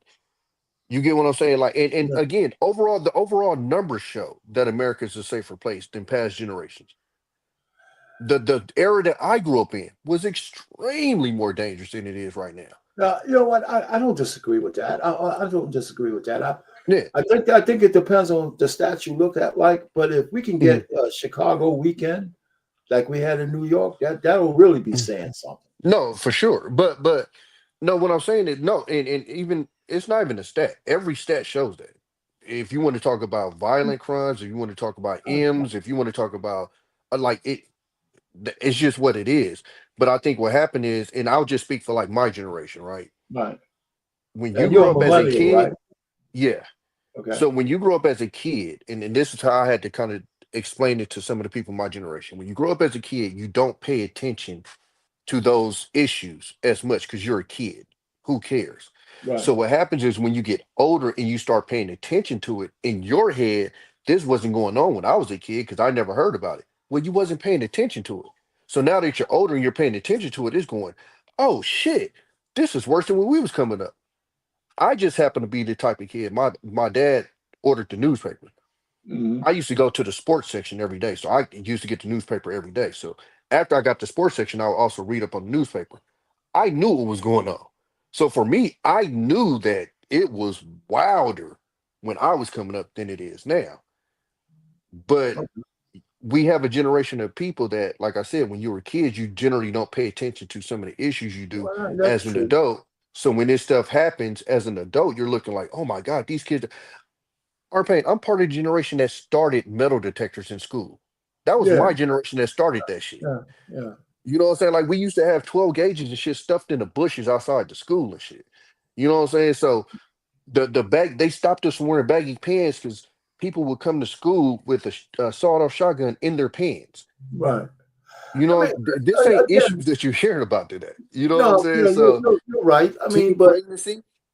I was this generation when they started having daycares in schools. You know what I'm saying? So I only say that to just say, I personally just wish that we would do a better job pointing these things out as far as us doing better.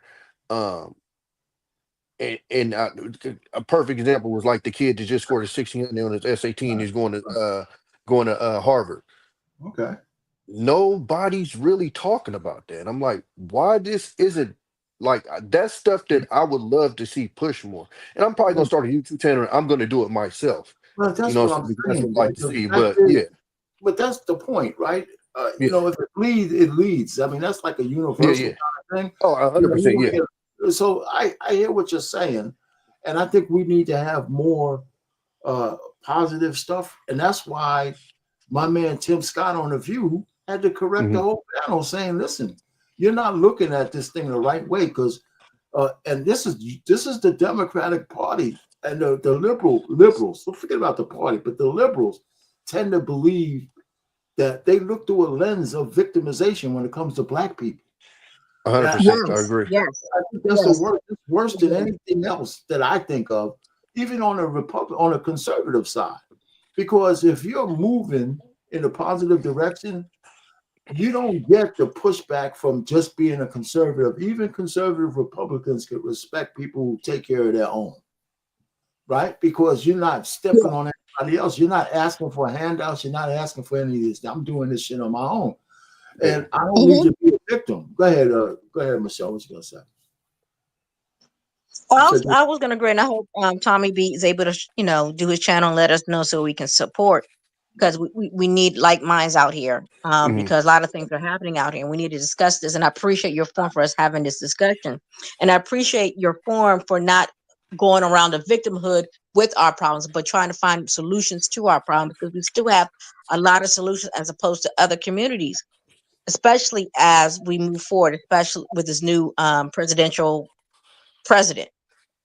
And again, I'm very concerned with our community because we're trying to follow the Democratic route, but I think the Democratic route is leading us to failure because, as you can see, with the State of the Union, look at Al Green making a fool of himself.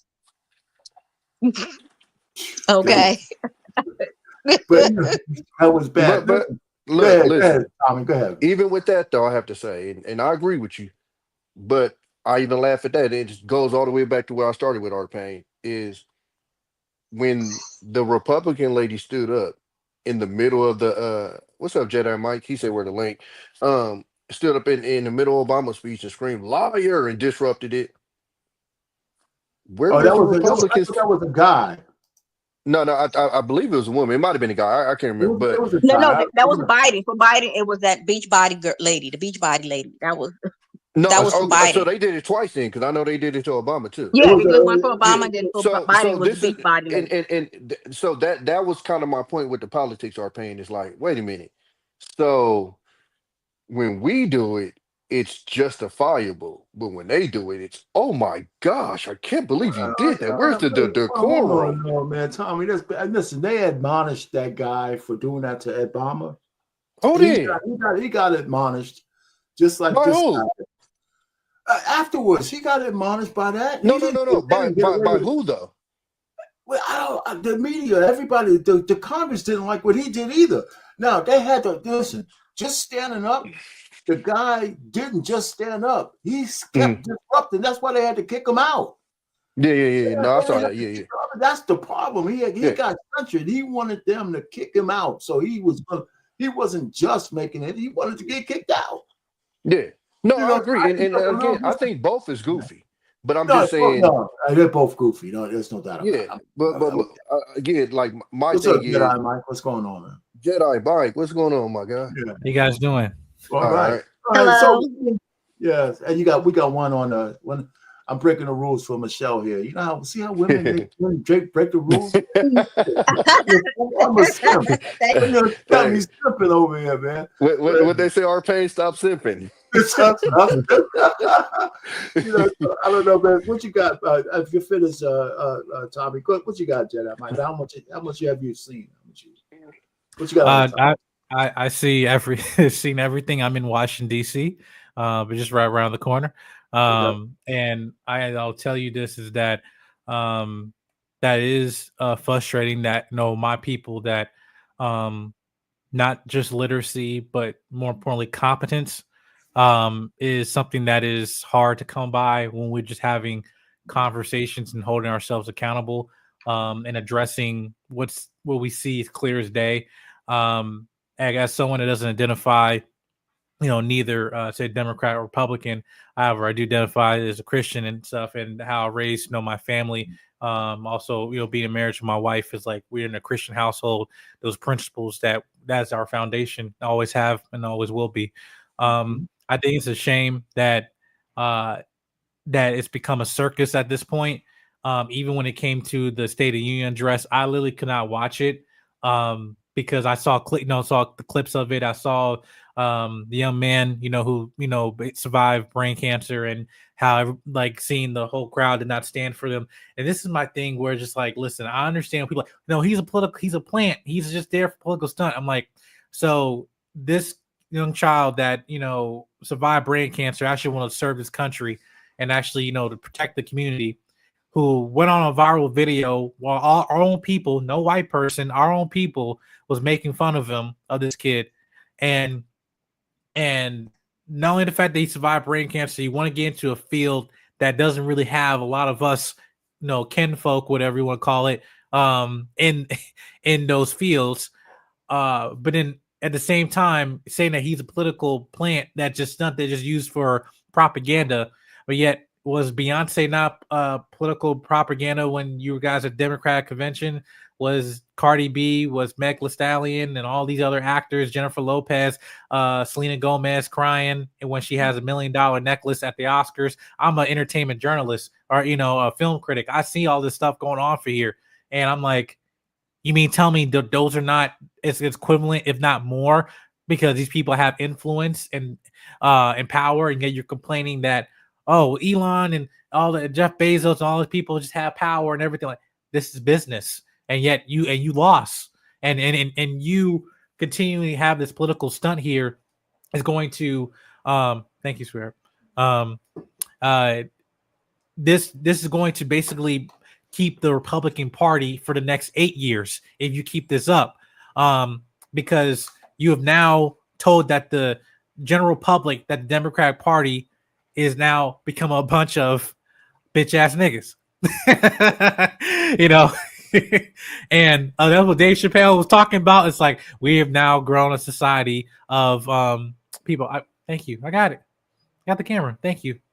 Sorry, that's Tamika. No, she brought me dinner, and there you go. Being here. Yeah. But yeah. Anyway, I just think that to me, especially someone who's young, like about to approach your 30s, can you believe it? It's like congratulations. I just don't. I wish that just turns my generation that we can hopefully, as Trump was talking about, being the age of common sense, and not whether you didn't vote for him, you at least can agree we need to move into an age of common sense, because that's completely lacking. But yeah. Yeah, All I right, so think that before you go ahead, go ahead, Tommy. But I'm gonna bring up another video. But go ahead, Tommy. Say what you gotta say. no, I think to be honest with you, Jedi, I started off the show saying it's both sides. Like, and I think that's the problem is it's literally become that childish where, like you said, you have a kid up there with brain cancer and you don't stand. And whether they were using it, as a political piece, it's just decorum. And I think that's the most important thing we've lost on both Exactly. sides. It's just Decorum. basic decorum. And so that's why I started off when I said the Republicans were so outraged that the Democrats didn't care about, the A attempt on Trump. But I said, but you guys were the same ones that was making memes and jokes about Pelosi's husband. And I understand people saying, "Oh, he's not a foreign." I don't care. A life is a life. That was a serious situation, Yes. and people laughed at it, but then became sensitive when the other side laughed when it was your side. And that's literally what this come to is kindergartner hand. When it's like if my kids behave the way that these people are behaving, they'd be in trouble. That's Well, how ridiculous it is. Tommy, you know what? You're right. That's why there's no wrong thing. The real issue is that we can't get to the fidelity because it might not be the same people, right? There could have been people on both sides outraged by both incidents, right? But those are not the people who got the voice. The people who get the voice in the media is what leads, right? So if somebody happy about Pelosi's husband, they're not going to talk about the ones who were against it, right? I mean, I thought it was terrible anyway, especially how, I thought it was really bad that the cops came there and were there and they were so slow they couldn't stop him from bashing my man's head in. They came to the door. What happened? Well, so Yeah. you're right. You're absolutely right. So there's some people who are consistent on both, but they don't get airtime. But anyhow, I want to play this one, another one. I want to play this lady. And anytime I could get a black woman who says, mentions some sense, I got to play her for a little bit, I wonder why Thank you. Black people are the only demographic that votes 90% for the Democratic Party for the last 70 plus years and still haven't been able to achieve the things that they need to achieve in terms of their neighborhood schools, especially in heavily Democratic areas like DC, Chicago, Detroit, heavily Democratic areas that have the lowest economic opportunities. The education system is crap. Neighborhoods are impoverished. And yet we still continue to vote 90% more very faithfully for the last 70 years for the Democratic Party and not get anything out of it. No other demographic is doing this. Not Hispanics, no one. We are. At some point, you got to connect the dots. You see, there is no leverage in voting for the same party every election year after year after year. There's no leverage. It gets to the point where the Democratic Party doesn't even have to put anything on the table to get your vote. And they're always dangling reparations as a carrot. In spite of the fact that at some point they've had control of the executive branch, the legislative branch, everything, and still not able to get reparations passed. Ask yourself, why? Why? When they were able to control all levels of government, still can't put reparations in and pass it. You either know the game or you don't. You either know how to play the game or you don't. You either know how to discern when you're being played or you don't. The fact of the matter is there'll never be a reparations bill, partly because the issue in and of itself is the game plan for the Democratic Party. It is a perpetual issue, and they want to keep it a perpetual issue to get into office. This is among other things that they do to dangle ridiculous things like DEI. And yet, most Black people aren't even benefiting from that. DEI is really benefiting every other so-called marginalized group except Black people. All right, so let me stop it there, okay? So the truth of the matter is, again, we know, right? I mean, this is the kind of things I think we already know, right? And one of the problems is that is more and more people saying this stuff, Tommy, and it's good to see it across the board. Men are saying it, women are saying it, and I think it's more important that we start hearing Black women say it. Black women say, listen, you know what? It's time for us to think a little bit differently. Because I really believe that the hold that the Democrats have on the Black woman is different than the hold they have on Black men.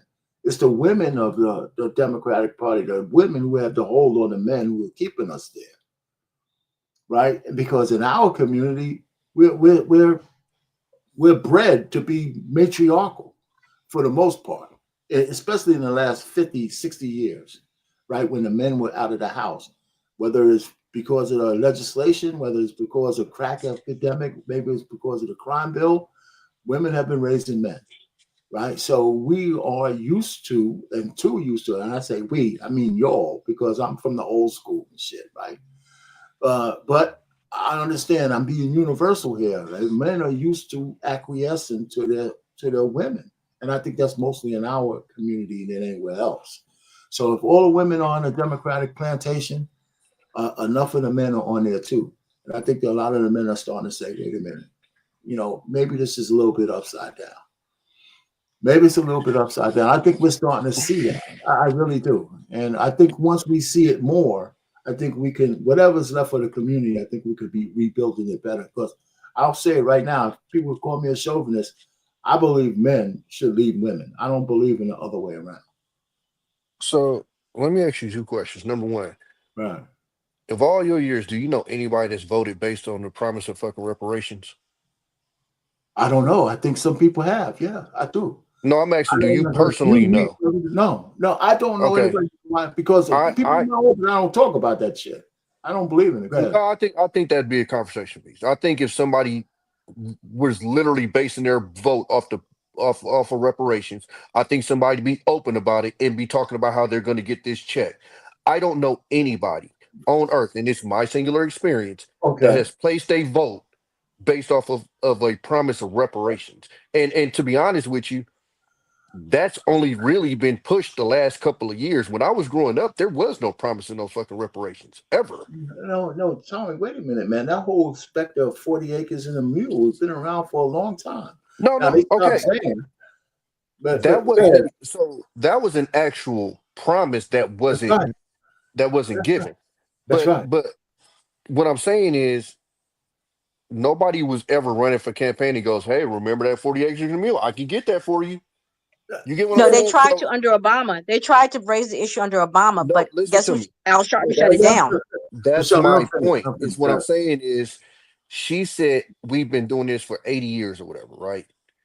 Only recently have I even heard about possible reparations. So even that alone is disingenuous to say it's because of the promise of reparations. There has been no promise of it. You get what I'm saying? So I just want to point that out. He didn't say promises. They dangle it. It's a dangling. It's dangling. Arpain, look, you're older than me, so maybe you can correct me. I don't remember it being dangled. No, well, let me tell you this. They dangle a lot of stuff, right? But the reason why the Democrat, it might be more recent in the news because it's different cycles now because we got news all the time. But the truth of the matter is the promise of the potential of reparations, most Black people knew they wouldn't get nothing from the Republicans. It was always on the floor from the Democrats. If they were going to ever get reparations, you would have to vote Democrat. Now, whether they So hold on, let me finish. Whether they make it a primary plank or not, I agree with you. Nobody leads with that. But in recent times, meaning from the Obama administration up, if you were thinking about it, more and more people are talking about it. I did a live here. They did no. That's why I said recently, Arpain. You're correct. That's why I said recently. Obama, that's when you started hearing about it. Before that, I think it was inferred that if it was going to happen, it'd be the Democrats, because again, going back to it, Republicans have never shown empathy for what the fuck we went through.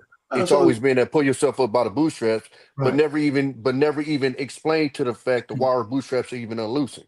But my second question to be is, Yeah. again, you're older than me, so you got a lot more experience. What man do you know is voting based off of what a broad is telling them to do? Oh, I don't man, know any.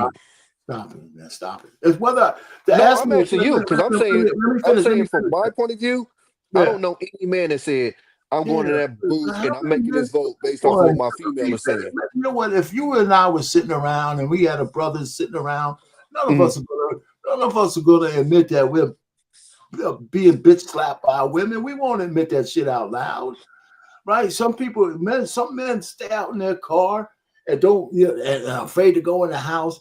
Women they put influences on their men in all kinds of ways. You can't just say just because black and white help me vote. If most men, if 90% of the black women and whatever percentage of them who are married, you don't think they influence their husbands one way or the All other? right, so let me ask the lady on the panel. Let me ask the lady on the Yes, panel. yes. Have you ever They heard do of it. They any do of it. your It girls? happens all the time, more than you know. So you More have than you know. girlfriends that pressure their mates into voting a certain way? I wouldn't say pressure, but they convince them heavily, and their sons and their brothers. Hey, you need to vote for If you Kamala. say convince, I could do it, because the way that it's coming off is as if almost like they damn near ultimatum type shit. You know what I'm saying? Like, well, influence. Let's use the word influence, whether it's a hard influence or just inferred. Let's just go with influence as the word. The whole spectrum of it. Because when you go into the voting booth, nobody sees what you're doing. That's right. Yeah, absolutely. Yeah. So all I'm trying to say is, even with reparations, going back to that, even if it was a possibility that one party would get it that way, even if it was just inferred, it might be enough for somebody to vote for that. Now, it might not be the only thing. A lot of us are not one issue voters, but the whole thing of one issue voters is true. There was women who would vote against their best interests because they want abortion. They want abortion. No, absolutely. So there are one issue voters. There are. And no matter I what just think I don't think there's been enough of a promise to give a person that, like you said, was a one person voter to do that. I think the Democratic hold. I agree with you. I think the Democratic hold has literally been like what I explained. I think it's just a lot, whether people like it or not. I think a lot of it's been based off of the lack of empathy from the other side. The basic, this has happened in this country, but we don't care. Get over it. And that rubs a lot of people the wrong way. Again, whether you like it or not, I think that turns a lot of people off. When when we know the history of this country, and you basically look at it and go, do better. And then another issue with the Republican Party, they're against Black history. That's having conversation about Black history, the Black experience. Yeah. Okay. So, but then on the other side, the Democrats want to, fill our cities with immigrants, which also marginalize us. Yeah. So who's really helping us? Who's really in our interests? Because here in DC, they quietly brought in immigrants into DC. It wasn't as prominent as like New York or Chicago, but they brought them here to DC. They're here. Yeah. Again, I'm not making a case for either side. I'm because a part of this has been asking, why are Black people so loyal to this side? And I think a lot of it isn't necessarily that they like this side. It's the fact that when you look at that side, some of the shit that they kind of stand on or say, it's wild shit, to be honest with you. Yeah, it's I could give a fuck what your grandma went through. It's like, dog, what do you and almost has said as much. Well, hold on for a second. I mean, there's a little hyperbole there. You're right. But one of the things that I think Arpain, don't make me go pull up the clip. Because this one dude, I literally on the Republican National Convention said he wasn't at the actual, he was on the outside doing the news thing, but he was a sitting member, I think, of Congress, and he basically said that white people are the only ones that built this country. Like, and this is what he said. Okay, and I'm not wild shit. I'm not disputing that, Tommy. I'm saying, we can't extrapolate one individual and make everybody that think the same way. Everybody didn't say that. He said that. But the point really is, a greater issue is that part of my whole stick is, why are we worrying about what white people think about history? We're supposed to be teaching our own history. Jewish people don't worry about what they teach in schools. They teach, But they have the infrastructure for it. They have the hold on, centers. They have hold on. But there's no but, right? They built the infrastructure for it. They built the infrastructure for it. The Arpain, we wait, did too. before you- It was no, destroyed. No, hold on, but that doesn't mean it can't be built again. Right? We can't keep going back to Zaddy and asking him to do shit to make us feel good. I think those days are over. Okay. Remember, so we had very recently we had the TikTok Hillman, and now they're suing each other. I mean, some crazy. I mean, So, Arpain, I 100% get what you're saying. The part that frustrates me with that point of view is it feels like you're dismissing the part that we had to start all over to build it again. no, I'm not just. I'm just saying there's nothing we could do about that now. I understand that, but what I'm saying is, when you're having those type of conversations, and this other side has literally that, because you're not saying that, right? But that's what that side will say. And that's kind of what I'm trying to explain. Like, what turns a lot of people off from that is their view. Yeah. Okay. So listen. I understand that there's a way to say things that could make people feel better or whatever. I could start a conversation about, what, we had this. We when we were segregated from everybody else, we had to teach ourselves that. We had to build out. We had a whole bunch of communities that were destroyed. All that kind of good stuff, which I remember. I'm just thinking, I'm the old guy, right? I can only tell young people that we can only keep. I'm not saying don't look in the rear view mirror. I'm just saying that we can't go forward only looking in the rear view mirror, right? We can't. At some point we got to know that what's in the rear view is there, but it can't take over what's in the front of us. And so some things we can go back and change, but most things you just absolutely can't. And I think a lot of times our conversations dwell too much on what has gone in the past. I just think it does. And I know it informs some of the future, but we have the opportunity, you guys have the opportunity to make changes based on how you see yourselves going forward, knowing what happened in the past, so you don't make those mistakes and keep yourself vulnerable to those kind of attacks anymore.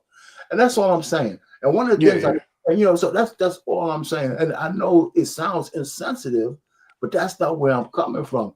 Because if it takes me 25 minutes to make sure everybody understands how I feel about the past, in order for me to talk 5 minutes about the future, I think I'm tired of doing that. I was born. I agree with you. But understand this, because this is the biggest part about it too, right? A lot of this stuff that we're talking about now that happened is recently coming out. This isn't stuff that was openly known. Like, Tulsa was literally buried. The black people didn't talk about it, and the white people didn't talk about it. My dad grew up never even knowing about it. I taught my dad about that shit. Yeah. Because he ain't know nothing about it. But this is my point, is you gotta know that past so you know what happened. So when you're going towards the future, you know what to look for. And so I think that's the part that kind of gets frustrating when we have these conversations, is I'm not trying to get stuck in the past. It's trying to acknowledge it and teach it, so when this new generation goes to do it again, they know what to look for. So here's my thing though, right? The Tulsa thing was lost on a lot of people. And you said that even black people wasn't telling it, right? But we know that certainly white people would lead with the fact that they destroyed black communities, buried them under wells, and flooded them out. They're not going to ever say that. So, but nothing stopped black people from passing it down, word of mouth, written documents, and all that. When my daughters were born, I went out and bought a lot of stuff about black history and stuff like that, and they showed them tapes and all that kind of stuff. I just did it, regardless of what they. And I'm an old fart, right? Regardless of what was taught in school, I want them to be proud of themselves, right? And Thank you for Bill. I appreciate you. Self-esteem is so important, especially when you send your kids to school. It's not about hating anybody. It's about making sure they're fulfilled within. Thank you. I appreciate it. I appreciate parents who, especially parents who of Black children, to support their children's self-esteem. It's not about hating your body, but I need your self-esteem to be good so you can learn and observe the information, because you are going to be around different cultures. I just want you to feel confident when you're in school and around people and go through life. So the message really is, Tommy, that I'm going to let you go back, Michelle. One message I'm going to land it here is that regardless of what they're doing with the educational system, maybe the what we tell the young guys and the young people looking for having families, don't rely on the system to teach your history. Go get it. Spend that time to teach it yourself, whether they teach it in school or not. Here's what we have to do going forward. And that means that since you're self-teaching them that, they don't have to spend the time because they got the knowledge because you gave it to them. And you don't have to relay it on the system. But go ahead, Michelle. I know I cut you off. You have some more. Oh, no. I'm about to step off too, but thank you. This was a good show. When are you coming back on again? Every Monday at 7 o'clock, I'm here. All right. But here's the thing. I got these pictures up here, and this is going to be real quick. I don't want no video on this one. These are the mayors and AOC. They're on the hairy edge of committing a federal crime. And I believe they all got referred to the DOJ for their protection of the illegal immigrants. Now, we know that Eric Adams got off the hook by changing his mind. And the reason why he's still there, because I don't give a shit what he says. There was some quid pro quo going on. There's no fucking way. Yeah. Come on. We ain't boo-boo the fool. So even though they can't prove it, he had made some shady deals. He might not get out of it. He's probably not going to get reelected as mayor, but he's probably going to stay out of jail. But he's doing the right thing now, but he gets smacked for doing the wrong thing in the beginning. So all of these mayors have let their people down, except and the Congresswoman AOC. She did a seminar that was it's right on the hairy edge of being criminal, right on the hairy edge. And I think she's worrying about being under investigation because I've seen a video clip of her asking she went to the DOJ trying to find out if they're investigating her. They may not tell her. They may not tell her. So I think more fireworks to come. So with that, Tommy, you got some last, Michelle, you got any last words before you go?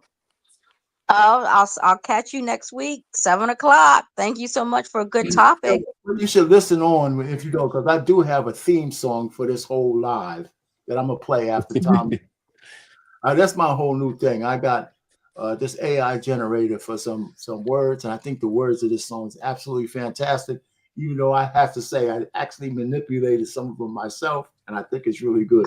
So if anything, on stay and listen to them. Tommy, what's your last? It was a good show. I enjoyed the conversation. First of all, I appreciate you coming up. Yeah, no problem. I'll probably catch you next week, or shoot, probably Friday, because I got the barbershop Friday. Yeah, we got the barbershop. Well, tomorrow we have we have the flipping tables. Oh, okay, yeah. And the barbershop is on Friday, and there's the sports show is on Wednesday. Yeah. When are you going to do a lady show? You got to have a lady show. You got to have a show for the ladies. Well, let me tell you, we had a ladies show. It kind of fell apart. But if we get some ladies, but if you want to be a part of a ladies show, you'd have to get on camera, and maybe you won't. Okay, I will. I'll make sure I'm straight. I'll make sure I'm straight and get on, just so to support. You got it. Anyway, listen, I appreciate you guys coming up. So that's the last thing that I really have to say, and I'm gonna leave you guys with this my last little bit of. And if I can find it, it's up here somewhere. If I can't find it, I have to get it. Anyway, the song that I had for you guys, I got to find it. Anyway, but I will. Just bear with me. And we'll take it from there. Anyway, it's going to take me a minute. And I don't know why I didn't have it loaded, but I did. But I lost it when I had to go down.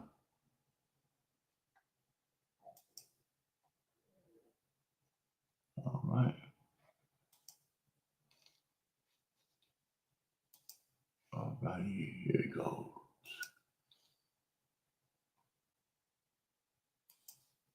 Let me get off of that.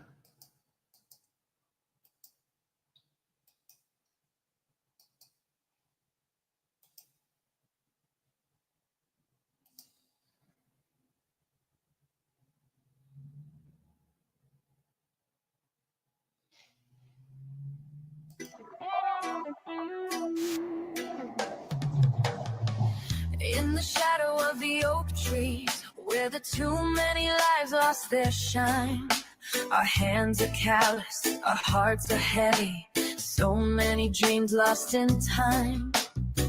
Fields stretch out like a memory, whispers blown in the breeze. Yearning for a place where we can finally breathe. We are trapped on the plantation, bound by mental chains that leave us drained. But there's a fire inside of us. We will rise again. With our voices, we'll break the silence. With our hearts, we'll find our way through the shackled darkness of our past to a brighter, free, thinking modern day. Underneath the midnight sky, stars begin to glow. We gather round in secret, sharing tales of hope. New words of freedom echo boldly, energizing our souls. We'll march to the rhythm of a true dream that makes us whole. We are trapped on the plantation, bound by mental chains that leave us strained. But there's a fire inside of us. We will rise again. With our voices, we'll break the silence. With our hearts, we'll find our way through the shackled darkness of our past to a brighter, free, thinking modern day. Every heart that's been broken, every life that's been torn, is a seed of revolution in the fields where we were born. So we'll stand up together, hand in hand we will fight for the dreams of our ancestors. We must claim our birthright. We are trapped on the plantation, bound by mental chains that leave us strained. But there's a fire inside of us. We will rise again. With our voices, we'll break the silence. With our hearts, we'll find our way through the shackled darkness of our past to a brighter, free, thinking modern day. So let the winds of change come. Let them hear our song. For we are breaking the mental shackles, and we will rise strong. From the ashes of our history, a new dawn will appear. Trapped no more, we'll find our way off the plantation, for our freedom is here.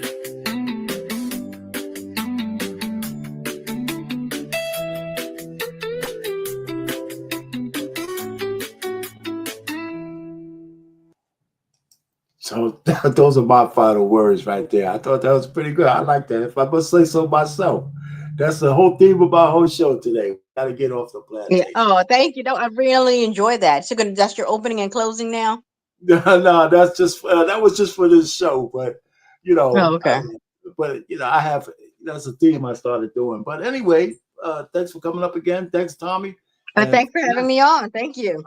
yeah, with that, I'll say All good right, night. all right, all right, brother Tommy B. Have a good night. Have a good night, Hey, you everyone. too.